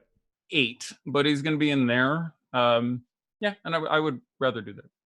DK, it's sort of a different kettle of fish because you're paying 900 more to get to LaVine, and I'm trying to remember what D'Angelo Russell's price is. I don't have it off the top of my head. I have it here. He is 85. 85, right? So it's correct. Right. So you're really spending up on DK, and I think those plays are just fine.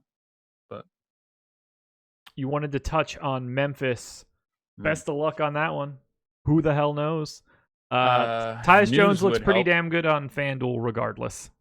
Yeah, he's like the one guy who didn't get raised who should have been. He's 48 on your home site. Am I getting that right? He's 46. 46? Yes. Even better. That's too cheap. He should be a little bit more. A lot of people asked me about DeAnthony Melton. I brought him up like twice in the last week. I was way ahead on the DeAnthony Melton train. This is a guy I've watched a lot of DeAnthony Melton. I've always one of those guys you expected to do more than he's done thus far. I'll put it that way.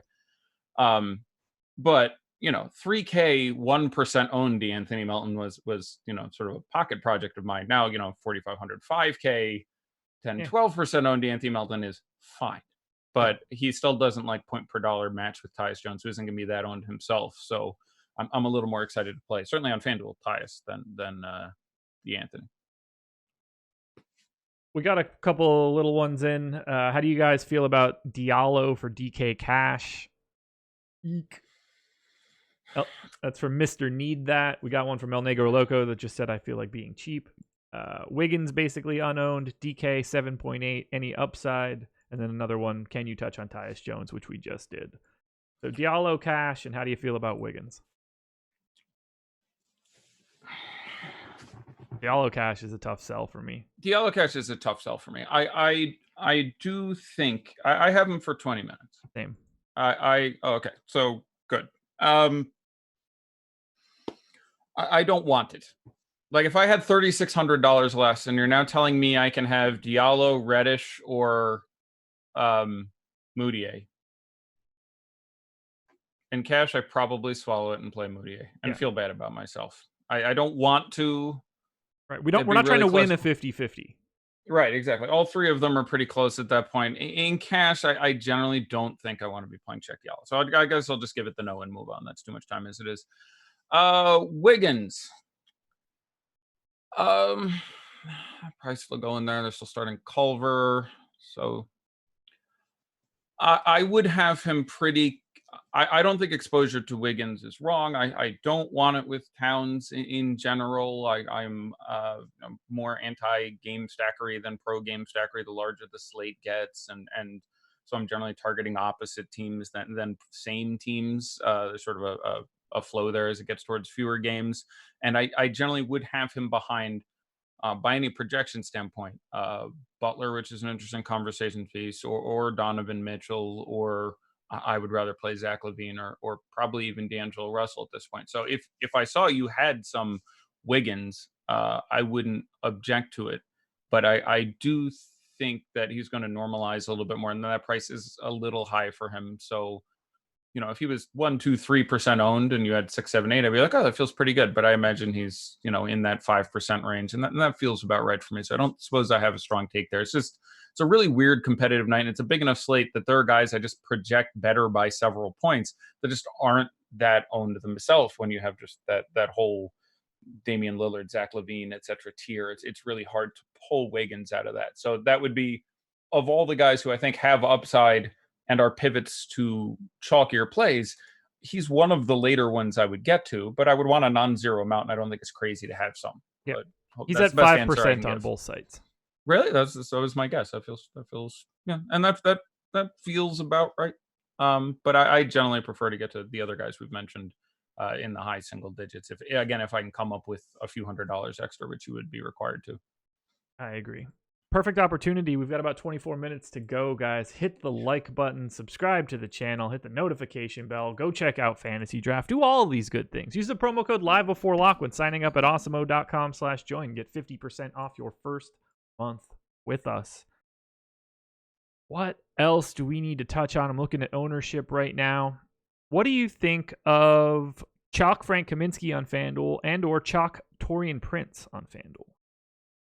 I'm asking those because they're not the same on DraftKings. Right. No, they're very, and they're so FanDuel small forward is a thing. Again, I would rather play Joe Ingles. I think I've been fairly clear about that, but you're saving, I think, still $1,000 over Taurean Prince. But he is too cheap on FanDuel, and that price is brilliant. If they were the same ownership, I would prefer Taurean Prince. Okay. But they're not. I'm getting a significant ownership discount. So in cash, I would probably feel a little better having Taurean Prince in there. Small forward, as is frequently the case, is fairly thin there, and the matchup is outstanding, and you get Jabari defense and all that can absolutely work out just fine. We've got news. You made your ooh, so yeah. Sorry. Jonas Valanciunas will play. Kyle Anderson out. Okay. Couple things. One, I would have some Grayson Allen on FanDuel especially, but also on DK. With Anderson out again, I think Grayson Allen plays like 28 minutes, and he's the flat minimum on FanDuel, and the matchup is extremely good, and no one's going to play him. Yep. And that's for good reason. He's not terribly good, but how many points did they give for tripping people? Yeah. Oh god. Yeah. Duke. Dookie.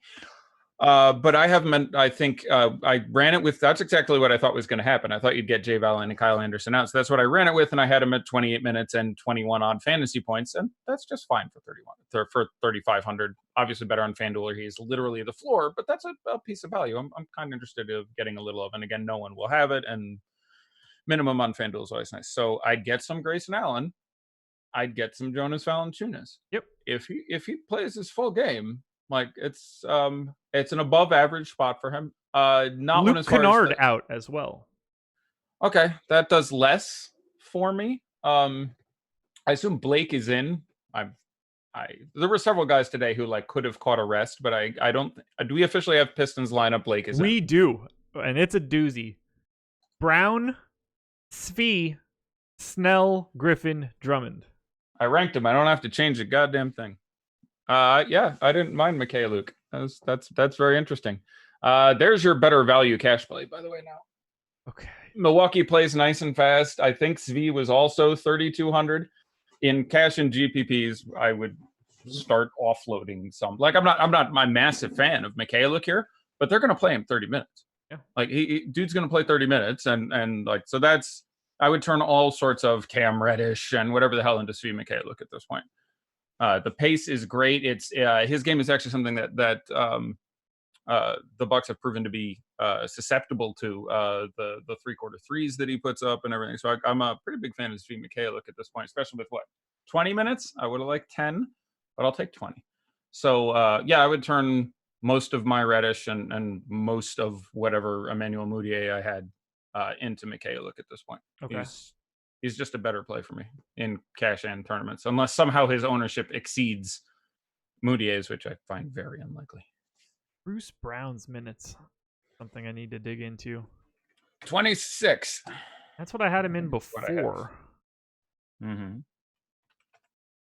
Trying to figure out where. I don't think, and also my previous statement about I would now prefer Svi Mikhailiuk in cash and by any just projection standpoint to Grayson Allen on FanDuel. They're both minimum price shooting guards. So okay. Those came up back to back, so I figured I should go there. Generally, I would play Svi. You will get Grayson Allen even lower now because he's you'll get him at 1% or something. But trying to figure out who adds to the rotation now for the Pistons. Yeah, we have some. Does Sekou get a little bit more run? He's played in the past 2 along with Tim Frazier and Thon, but those have both been that's blowout run. Yeah, that's the Spurs blowout and the Cavs blowout and the I think there's one reasonable simulacrum game from earlier this year. Let me make sure I'm remembering this correctly. I don't want to try not to say into that. This is maybe Bruce Brown plays more than just 26 minutes. Yeah. But they're going to need to, I assume they add a 10th person in. People are yelling people are yelling Christian Wood. I would be very surprised if he was the guy that got any real additional minutes from this. I ranked him. I would also be surprised if he got that. Like Markieff is in and Blake is in and Drummond is in and I don't think this affects him. I don't think he plays the 3 today. Yeah, no.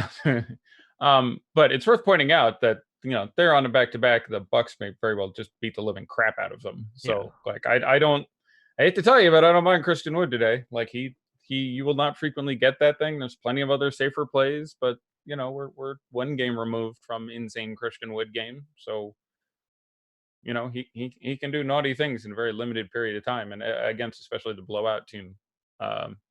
For the Bucks, I don't hate it. So if you had some 5% Christian Wood, I'd say go with God. So we have that, and usually you get the Brown to Rose. No, I don't. This does not change a lot. I think you get a tilt up on Tony Snell, a tilt up on Langston Galloway, and Mikhailiuk just consuming the vast majority of those minutes. Yeah. If you told me think Brown 27, 28, that's fine, and he's cheap. I mean, that's perfectly reasonable. But yeah, I'd be happy with Svi, who is actually he's not that dissimilar from Luke Kennard, by the way. Luke is basically a little bit better at everything. Svi, well, but it's not a bad approximation. So I wouldn't be surprised if he just sort of slots in there. Maybe gets a little fewer time. Kennard gets 35-ish frequently, but. Yeah. Okay. Well, time to run a new crunch, I guess. Yeah, got her going. I got plenty of time right now. We'll probably start taking a couple questions. We haven't gotten any other additional news. Brook Lopez will start. I don't get the sense that that's terribly shocking. Nope. Nothing else coming out that I think is something that we need to touch on. So let's talk it through. Any thoughts on Kelly Olynyk? Yeah, I mean, we have that 1 6-minute game or whatever, which I do think is consistently a risk for him. You have revenge, by the way, if that's your ball of wax. You can get some Kelly Olynyk revenge. It's not mine. I think he's fine. I would rather I like Bam Adebayo. Bam Adebayo at 7,200 is very well priced. He's not insanely discounted as a couple of other guys. I would rather have Jimmy Butler more often than not. And they're both, forward eligible. But I like Bam Adebayo quite a bit. And I do think he has a good game here, which would negatively correlate with my level of Olynyk interest. But Olynyk is cheap enough that I think he's just fine as a perfectly interesting GPP guy to throw out there 5 or 10%. I don't have a strong take, but makes some sense for me. And this is a tough road trip for them. It's not stuff. The Lakers are in the middle of literally the hardest road trip you can have, which is on the road in Denver, on the road in Utah. But this isn't a particularly fun one for Miami, which is Toronto and Boston. That's not terribly fun either. So.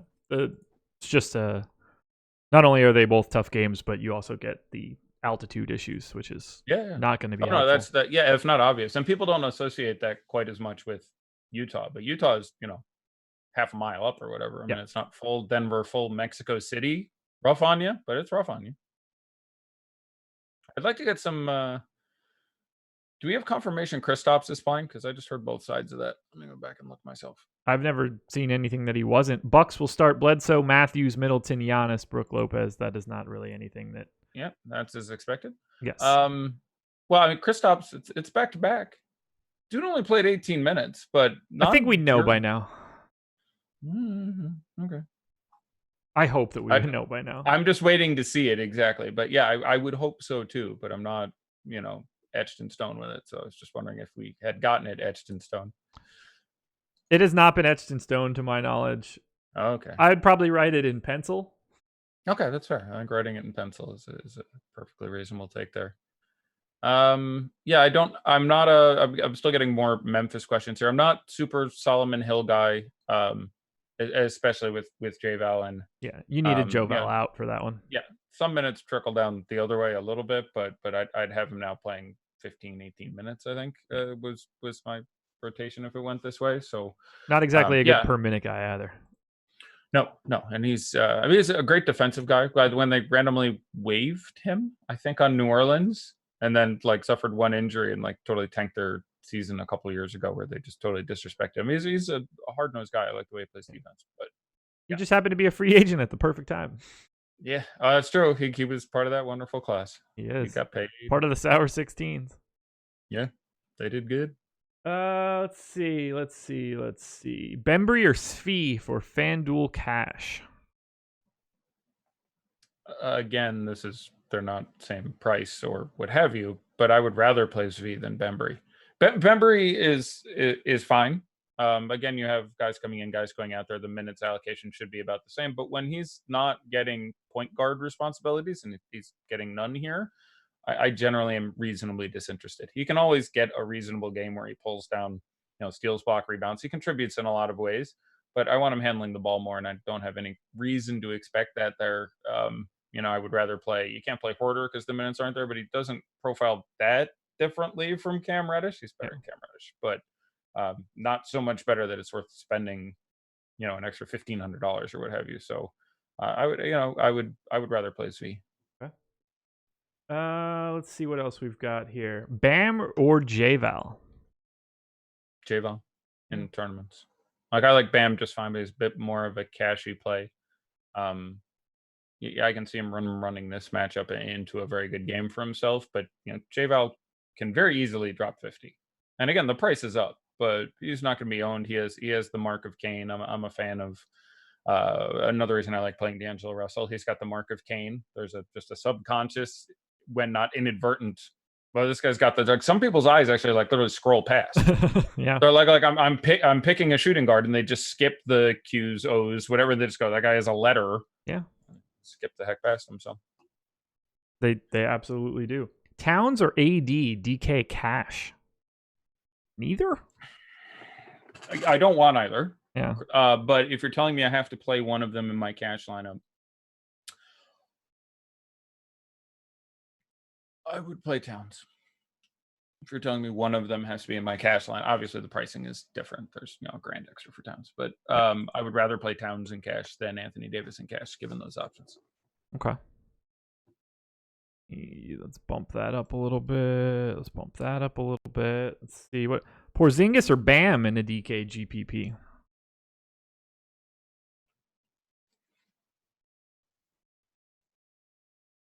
I would play Porzingis. I like Bam just fine. Yeah. I think it's a good play. He's in the placeholder. He's staring at me right now. And I would play Porzingis. 6,900 for Porzingis is still too cheap. Minnesota is a woeful defense. That's a broken price tag. Yeah, it's still too. Just the same thing with Aaron Gordon. I'm absolutely fine going back to Aaron Gordon again tonight. He's just too cheap. He's back to back. I'm not happy. Didn't quite get there last night, although he's just fine. Hit his double. No steals, no blocks again, but he's just a little bit too cheap. And it's the same thing with Porzingis. There's a lot of guys on the site that are too cheap, but Bam is more appropriately priced and matchup, and probably ownership too. So yeah, I would check every box in that tournament. I'd play Porzingis. This one should be easy. We can both say absolutely not. Oh, I didn't read the full question. Thoughts on Marvin Williams on FanDuel for cash or GPP? You should not be playing Marvin Williams in cash under any circumstances today. In a GPP, correct. I'm still not all that interested, but that would be the only place that he is viable. I would agree with that entire answer. Matchup is really relevant. It should not be forgotten that 24 minutes of Draymond and a never that great on defense one thumb D'Angelo Russell does not make this any better than the 28th best defense in the NBA. It's a bad team. So we're inclined to look at $7,600 Devontae Graham and some of the prices on these guys and be like, let's dismiss them. Yeah. Someone on Charlotte should do some real damage here. And Marvin just did it a couple of games ago, but I don't mind Marvin in GPPs. He's not going to get into my first lineup. That'll be, Check Diallo or Chalky Frank Kaminsky. I think you asked me about and I never answered, which is he's 4,300. He has been confirmed starting at center. Yeah. It's just priced in. I don't think the matchup is brilliant, but now they're not going to randomly start Diallo. So pretty hard for that to fail. It's obviously chalky, so I have no issue getting away from it. But it is again just a pricing error. But but if Marvin shows up in your GPP lineup, I think that's just fine. Okay, perfect. Let's see. DK Cash center. Feel like Drummond is too expensive. I agree. I don't want to play Drummond in cash. I imagine it'd be a hybrid for me a lot of the time. Bam, I don't think is unreasonable at 72. Like you said, a couple bad games. Most times, dude goes out there and gets you 40. But centers on cash, I don't think Drummond is right. That's an example. I do feel like he is priced extremely well. He is still more volatile than I like cash plays to be. Like I really think he's going to get me 22 to 53 tonight, and that's a really wide range. But the guys I wouldn't hate seeing at center off the top of my head would be Bam, Porzingis, Gobert at $7,500, Drummond at $8,900. I do not think is an error in cash. Again, it's not a spot I'm really looking to pay up. Of the pay down options, I don't really want to throw that much money at Birch. I don't really want to play one of the Charlotte guys at 4,800. One of them could very possibly be good, but that's guessing who's going to get the giant pile of minutes, and I don't know who that's going to be. If you got Kristaps out, it would be Dwight Powell for me, but I would need, news that Kristaps is just out. Dwight Powell killing me. He'll get better. He's been bad, but he has not been performing. But yeah, center's poor tonight. There's no great spot. So yeah, I would end up on one of those hybrid options pretty frequently. But yeah, there's no one there, and for that reason, I'm really happy if value opens up and I can throw in a guy. Difficult to say that I want to spend $8K on Valanciunas in cash in this spot. Yeah, so it's and like the ownership's just not going to be there, especially with him having a Q tag on him all day. Like, right. I like Joe Valenall, and when he's on the floor, he's got a really nice floor. But he's a monster, and that does not necessarily make a cash play. Yeah, he's he's played a little against. I want to say, I'm not sure actually. I'm questioning my memory. But the matchup against Chicago at center, it's a team that rebounds for crap and hemorrhages points to the middle, and obviously the whole illness thing and his minutes not being super crazy. Again, before his most recent sickness, he got 30 and 33 minutes. I think it was the last couple games. He plays 30 or 33 minutes tonight. I'm just fine with him at 7,900. Yeah, like that's a very good play, but there's enough uncertainty in those minutes hitting.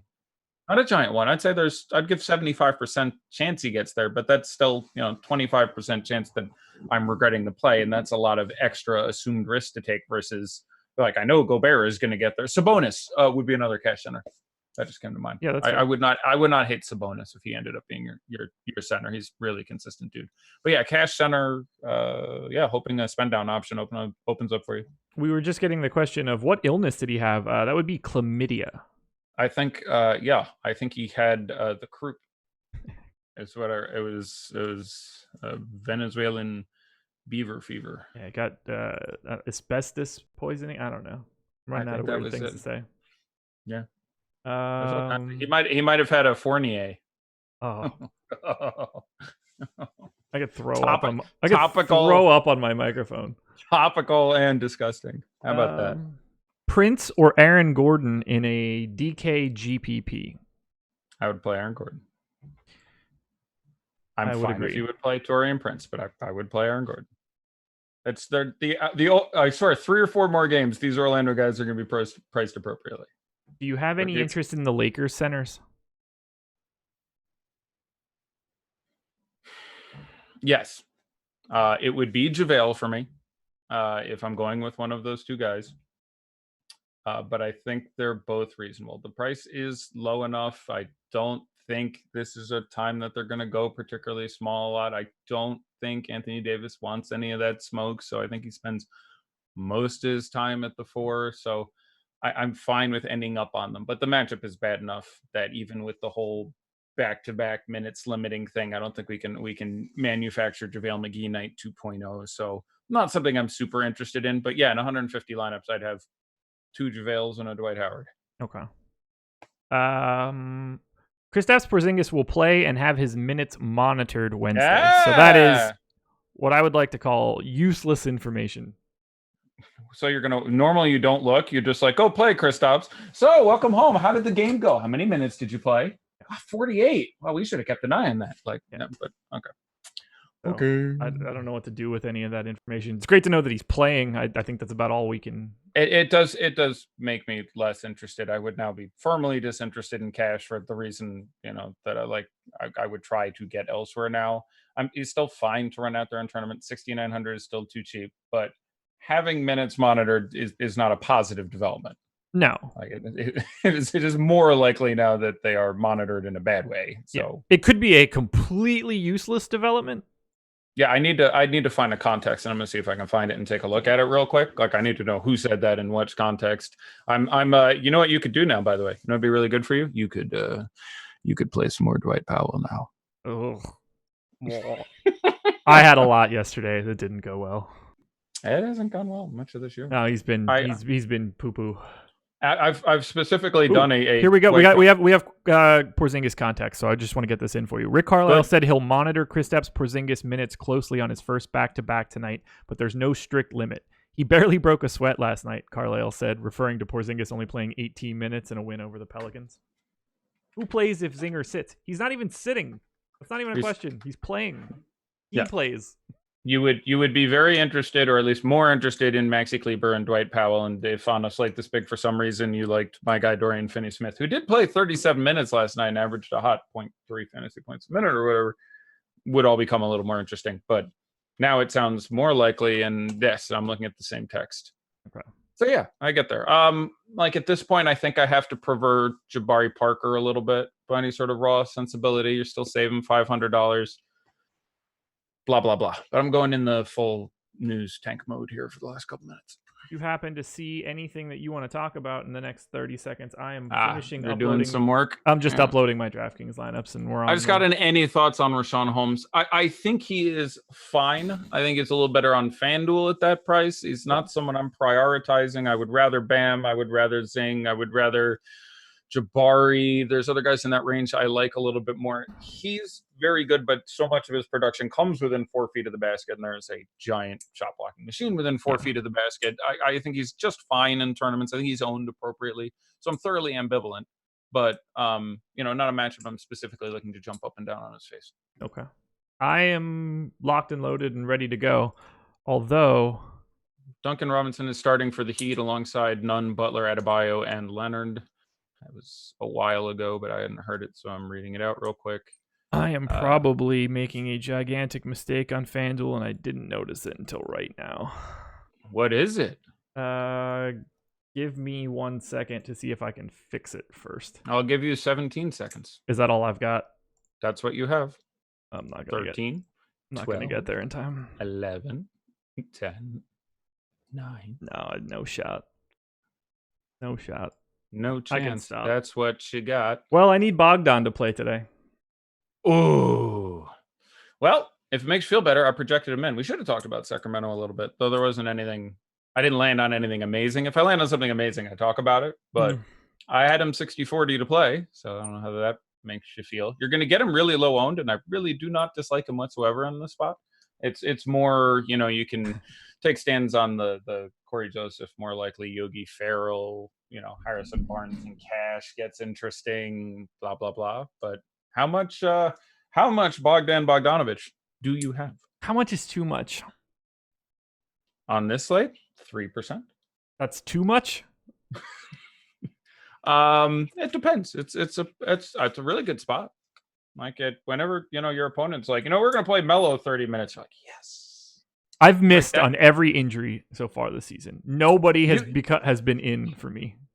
Joe Val 2 days ago. Nope. Dead. I am a huge fan of Josh's. I think Josh is one of the preeminent minds in fantasy sports this year. But Josh, who I'm referring to in the third person for some reason, there was one time last year, Kawhi. You played Kawhi. Yeah, exactly. It's the only time I was like, what in the hell were you? I remember sitting there and I was watching it or someone told me or something like, yeah, Josh played like 40% Kawhi. And I'm like, because I, on a show immediately preceding or anteceding you, had said, I give him a 75% chance of sitting. And you had some massive share of Kawhi. And I was like, holy cow. But that was the only time I heard you do it where I didn't think it was reasonably incentivized. Like the Kawhi one last year was a back-to-back where he sat them both out. Yeah. And then we were like, oh shit, he's like hurt. I had some right. It was a weird one, but still just the rumblings had made me think it was possible. But again, who knows anything about Kawhi and injuries. But the only issue with the Bogdan play tonight is how big the slate is. Like, it's a 4-game slate. I think it's great to have 40% Bogdan on the slate like this. You just open yourself up to a massive upside. It's a great matchup. He's going to be 1% owned. He's whatever, $5,700. Dude can go off and get 40, and you can end up with a massive, massive payday. It's just that now you need him to play and do fairly well for that to make sense. So I just need him to play and be himself, and I'll be okay with it, because that's better than not playing at all now. Yeah, at this point, I'm lower. Look, I don't. It's not great. 22%. It's nothing like my life is over or anything like that. I'm happy to have him. I wish I would have saw it so that I could have brought that down to like 10 to 15, honestly. But I tell you, I always feel bad for you guys hosting the show, trying to manage those dollars. There is a reason that I never touted when I was playing and only started once I could no longer play. So I don't mind all that much. Like, look, I am obviously very aggressive in my exposures. People can see that on the screen. We talked about, the wild amounts of guys that I got. I'm more than okay with it. Like, there are times where that'll pay me off tremendously. Yeah. I'm and again, I think it is necessary. Yeah. I think if you don't significantly differ from the field, you will lose money over time, period. You can't do it. If the field is going to play this percentage of these guys and you're going to play roughly the same every day, there's a 15% rake. You will lose over any extended period of time. You have to differ. Like, if the field continually takes in $1 and pays out 85 cents and you play roughly the same guys as everyone else over some 10, 100,000 days, you're going to lose money over time unless you do something kind of different. Like, I had 30% Joe Val on Monday. Mm-hmm. I thought you were going to say tonight. I'm like, nice. You're like, on Monday. I'm like, oh. No, didn't work out so well on Monday. That's a shame. Yeah, but again, fine by me. Ownership's going to be, all right, so ownership should be out. Oh, yeah, shit. Would we have 2 games? We have Phoenix and Orlando. I kind of want 3. to talk about Phoenix, Orlando, Milwaukee, Detroit. Hornets, Warriors. That's right. So let me pull that up now. Okay. I kind of wanted to talk about Phoenix. I should have talked about Phoenix, but it's not really DFS actionable. But you and I should have an hour-long talk show once a week to just like talk about stuff going on in basketball. I wanted to talk about Phoenix because their last game was really interesting, where they expurgated Tyler Johnson entirely from the matchup and from the lineup rather. And what they did with the bigs was interesting, and the reinsertion of McCall Bridges, and also I went back and looked deeper into the numbers and looked at a couple other things, and we're over treating them as a defensive matchup with Baines out. Like, they're literally over the last period of time and just to the eye test for me, a pretty good matchup again. Like, we sort of overcorrected with after several years of, well, we're playing Phoenix, let's go. This year was like, oh shit, Phoenix. We may have overcorrected course there a little bit. I think they're now a faster than average pace and worse than average defense. So I think Phoenix is a above average matchup now. And so I just bring that up when talking about, Aaron Gordon tonight and other things. It wasn't really super actionable information, but it's just something I looked at for a while today. Yeah, now you're making me want to look at this. Sure. Oh, Baines is their defense hasn't changed all that much with Baines off, at least from a points perspective, but effective field goal percentage dramatically lower with Baines on the floor, which makes some sense. Less protection at the rim, easier shots, more shots go in. When you say it per points perspective, you mean per possession, per game, per possession? It's essentially neutral, less than 1. Interesting. Yeah, I'm a little surprised by that. That's not what I'd have to go back and look at the matchups. One of the real statistical fallacies I see people get into it, and they're like, well, this guy, and like, for example, you're talking about, with Baines out, this happened, and quite possibly when Baines went out, they also circumstantially played against, a half dozen teams with worse offenses. Yeah. Oh, raw plus minus obviously has its right. Obviously has its problems. Previous years for him, -10, -7, -4. Like, he's a defensive center. Like, we know that we expect a certain direction when he comes off the floor. Just and he will reduce the pace versus most of their centers. Yeah. Not that like Frank necessarily pushes it or some such. Yeah. If it said that they were 8 points better when he was off the floor on defense, I would want to look into that because that wouldn't be intuitively correct. Sounds right. All right, I've got exposures here for these first 3. 3 games. Yes. We have 5 guys in double digits in exposure. Can you name those 5? I don't think so.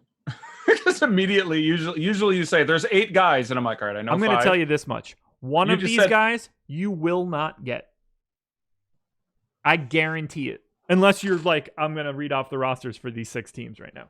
I guarantee you do not get this. And if you are looking at it right now to cheat, I'll kill you. I've never done that. I'm going to get it now. I absolutely am. No shot. I guarantee. No shot. How many guesses do I get? Because the hint you gave me means I'll get it. How many do you want? There are 5 guys. I bet I can get the guy you are talking about in 10 guesses. I love that this is sort of like we're playing that music game from back. What's that called? I can get it in 6 notes, 5 notes. Name that tune. Yes, name that thank tune. you. Okay, go for it. 10 works for me. You might get it on 10 just because that's a lot of people, and I've already steered you in a direction, but I'll take my chances. I'm gonna get it. There's 6 teams. It's someone who you didn't expect to be that highly owned, who is going to be some sort of median to low value play. It has to be. There's no way it's going to randomly be a guy who's 8K who isn't that good spiked up. It's never that. Every time somebody hits 10, 15, 20% that we don't expect, it's, wow, people really went in on that value thing. So it's going to be some shitty piece of value. One way to find out, start shouting them out. Let's do this. Yeah, I guess I can't take that long. Okay, here we go. It would be, let's see, from Charlotte or Golden State. Like, what would make you have that reaction? See, I can get it because I know you. Okay, so it's not going to be that. It's not going to be that. I'll use my first guess on Bismack Biyombo. Incorrect. Bismack Biyombo, 3.3% owned. Yeah, which is appropriate, but that would have got that reaction out of you. Are you trying to get the other guys in this moment? No, I'm just going for what made you have that reaction. Fair. We can double back to that or do whatever. Go for it. I'll try to rocket through these. I'll just go through the teams. Okay, it's not that. It's not that. You wouldn't have that reaction. See, on Golden State, Pascal won't be that highly owned. You wouldn't have reacted like that to D'Angelo Russell. You wouldn't have reacted like that to Draymond Green. Kai Bowman can't be owned that much. You wouldn't have reacted like that to Alec Burks. It's not that weird. It's gotta be something weird. All right, second game, Orlando and Phoenix. Wouldn't have reacted like that to Booker. Wouldn't have reacted like that to Rubio. Wouldn't have reacted like that to Diallo. Too many people talking about him. It's got to be someone like you and I. It has to be someone you and I didn't talk about. You wouldn't react like that to Kelly Oubre. Orlando. Is it Michael Carter-Williams? It is not Michael Carter-Williams. I don't know if he's even playing. He got his nose busted. I think he might be back, but I don't know. Is it DJ Augustine? That's it. 3, 4, It's a massive clue when you go, you will not believe. I'm like, okay, Sure. well, there's only so many guys on 6 teams who I wouldn't believe would be. He's 10% owned, we're saying? 11.4. Yeah, which again, he did it one time. Like, I like DJ Augustine just great. I think I ranked him as a BC. It's a good matchup we're discussing. It's a 4,100 still. I think his price didn't come up, but still DJ Augustine. Like, what do you think changed in the last 36 hours? He didn't have, gamma radiation. If I don't react, you're not hitting that quickly, correct? Nope, never. Never. Like, if I'm just like, we've got 5 above 10. Can you get them? Go ahead. I bet I would. I mean, I would get it, but it would be 10, 15, 20 minutes. Yeah. Like, I would literally have to have done what I just did and go through every guy on every team. It's okay. Your reaction. I never would have thought that. Like, this is a learning moment for me. I will never air that out again. I will make sure to eat my feelings on this one. And yeah, it's been a thing for me forever. Like, I'll be playing Trivial Pursuit, and somebody will be like, "You will never get this," and then they'll say something, and like, okay, well then I know the answer isn't Germany. Because that's not that weird of an answer. So it's got to be something like, so you can, it's like poker. You read the man, not the cards. Sure. Yeah. Anyway. Fair. All right. So back to the 10%. I got 4 others, he right? is 5th of 5. Again, I'm in trouble because as soon as you said it, all right. So Andre Drummond, I feel good about. And actually Blake Griffin, I feel good about. Drummond and Griffin. Number 1, number 2. Okay. Now I have no damn idea.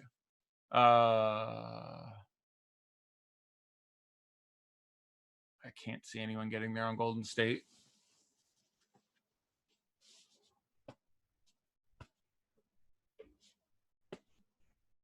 Svi. That would be number 3, 13%. Ooh, we're doing them in order. Drummond 17.6, Blake 15, Svi 13. And then blank, and then what's his nuts? Blank, and then DJ Augustine. Yeah. What's his nuts? Aaron Gordon? Just behind DJ Augustine. He is 6th. Well, gotta catch up with that smoke. Chasing them all game. Frank Kaminsky? No way. Can't. I guess maybe. It's 50, whatever. Frank Kaminsky. Frank Kaminsky is 16th. Okay, so not that. Terry Rozier? I would have wanted like 10% of 6,500 Terry Rozier against the Warriors. 14th. I've been fine.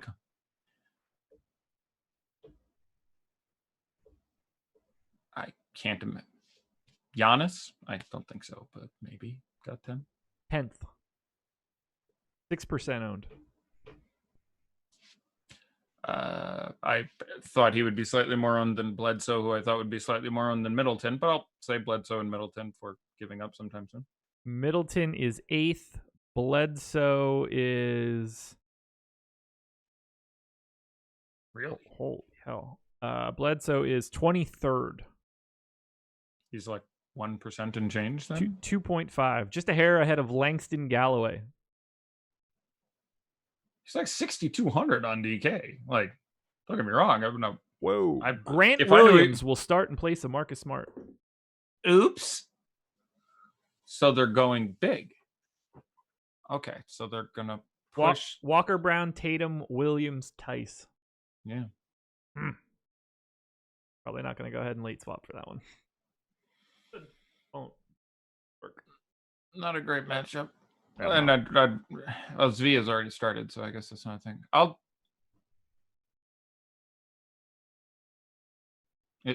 Devin Booker. Devin Booker is 21st. It's Check Diallo. It is Check Diallo. Okay, yeah. 11.6%. Just a hair above one DJ Augustine. I don't know. That's those games give me a headache. Yeah. Yeah. I hear you loud and clear on that first one. That first one was fun though. That was a lot of fun.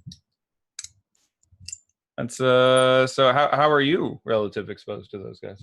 That's a good question. No idea. I always enjoy that. That's my favorite part when you're like, I have 31 to that 6. I have that thing. See where we're at here. All right. Got lots of Chris. I know you got lots of Chris Dunn in your life. I do have lots of Chris. I have more than I said before. Really? You got to 90? I did on the dot. Andre Drummond, I have 15. He's at 17, so indifferent. Blake Griffin, I have 17. He's at 15. Doesn't matter. I got 29% Svi.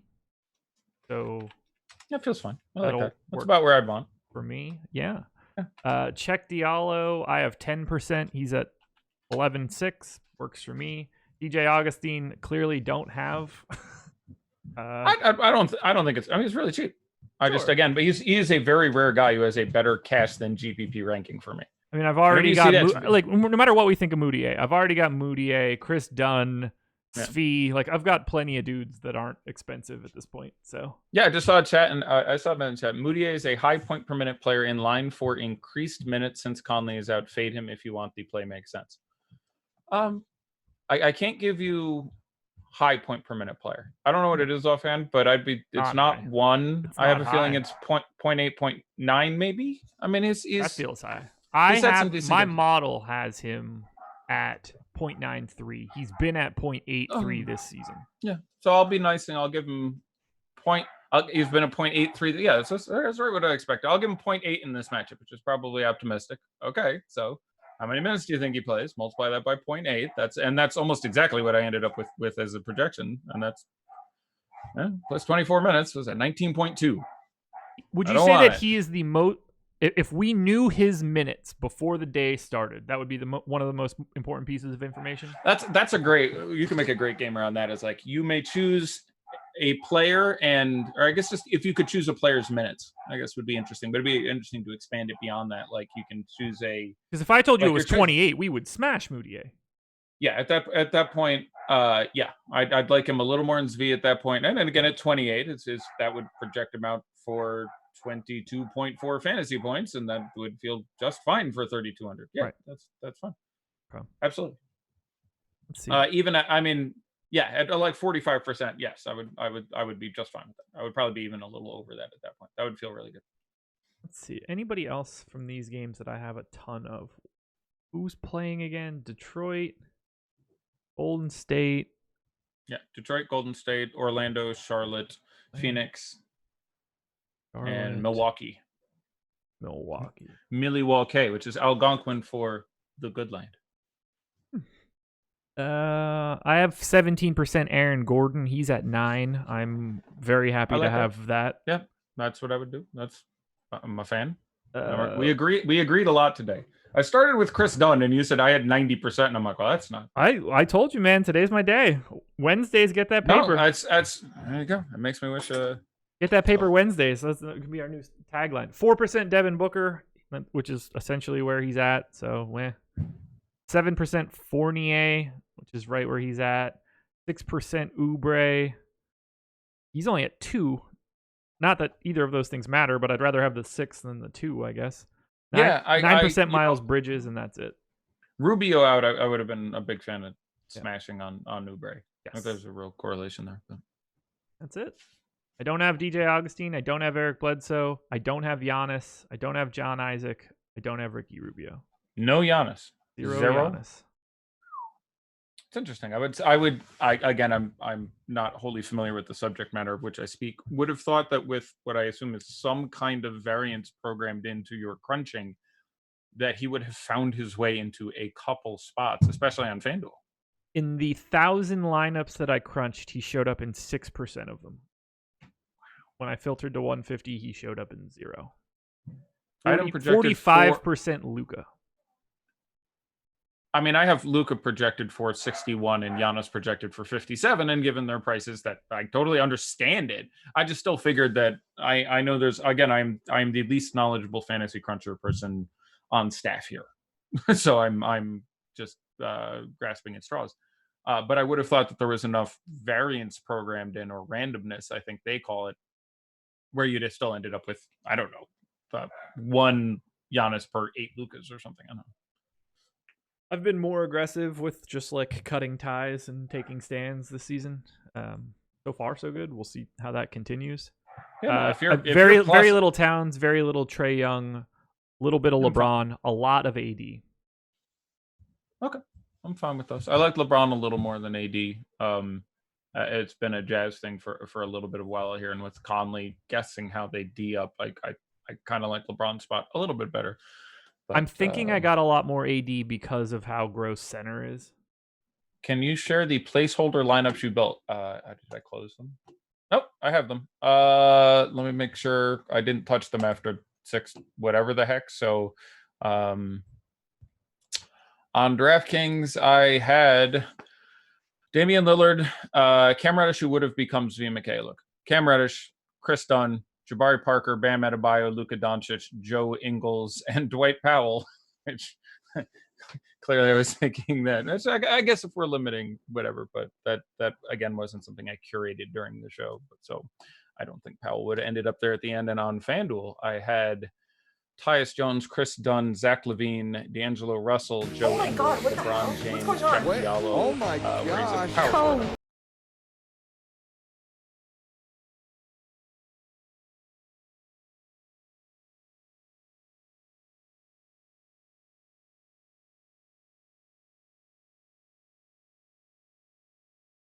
He's warming up. My Twitch account just started playing in the background there. I had to mute us pretty aggressively quickly. Wow. I don't know what your FanDuel lineup ended up being because it was playing blaring in my ears. I don't know how it started. Doesn't matter. My top ranked FanDuel lineup. Oh, sure, that'll be interesting. Yeah, we'll compare these. Dunn, Tyus Jones. Same, 2 for 2. Butler, Bembry. Yeah, these were not going to be the same. Zach LaVine, D'Angelo Russell. Boyan, Justice Winslow. Yeah, Joe Ingles, LeBron James. AD Jabari. Aaron Gordon, Check Diallo. Rudy Gobert. Okay, so tops and bottoms, 1s and 5s the same. Yeah. Everything else in the middle. And that's ranked with me knowing that I'm playing 150, not to try to find like $100 single entry contest where I would adjust my weights to. So it just happens to be first. That's not like my favorite lineup or anything like that. Right. DraftKings is even weirder. I think you read off 8 dudes, and I didn't have any of those 8. Kemba Walker, which not at all, right? Yeah. And just for I guess I got to a little bit of Kemba. Kemba Walker, Grayson Allen, Butler, Gordon, Jared Allen, Mitchell, Dunn, Lillard. Done. Yeah. we had done the same again. Yeah. Oh, I had Lillard as well. I don't know. I had Dunn, Lillard. It says Cam Reddish here. That would have been Svi Mikhailiuk instantly if I was still updating and messing around with stuff. Jabari Parker, Bam Adebayo, Luka Doncic, Joe Ingles, and Dwight Powell I had in here previously because I thought Kristaps would very possibly not play, and I just didn't touch this lineup after, I don't know, 550 or something like that. So Cam would have become Svi pretty quickly. Or obviously he could have been Jean-Baptiste Emmanuel Mudiay. Well, on that note, I think it's about time to wrap it up. Another fantastic Wednesday show. I'm going to go celebrate a soccer bink from today. Yay me. And a victory for Liverpool. So yay again. MLS or was it Premier League? Premier League. Nice. Strong. One of these days I'm gonna tap your soccer knowledge for my day job. It's not high. Seriously, like I'm a very focused Liverpool fan. I don't really like dig into news and like not the way that I would be able to talk about basketball. I'm just basically strictly a Liverpool fan and like the Premier League. Frank Kaminsky going off. Is he really? Yeah, 16.5 DK points in 7 minutes. What? Yeah, 10 points, 2 rebounds, 2 assists, 2 3-pointers. 16.5 for Frankie. I have... Oh, shit. See, I said he should be 10% owned. I don't have him on DraftKings. Yeah, he's 4% owned on DK. So It's not, a critical issue, and he could be done any second. But not great for, I guess, your Check Diallo shares or something. 30 on FanDuel. Yeah, that's probably under the field, but it's just fine. Yeah. We had him projected for 32. I don't really know where he ended up coming in, so relatively neutral there. Check real quick before we go. It's live. That's a good one. You can check that one pretty quick. I'm going to guess a little higher. I'll guess 38. I'm going to throw that. Could have used him to like not do well just because I've got a bunch of Diallo too since he's 3,600. Yeah, I'm going to check and see if he has, I don't know, fouls. Bunker. Yeah, I hope Frank the Tank can pick up a couple there. He is, in the first thing I clicked in, he is 45. So, yikes. He has no fouls. There are no fouls. Okay.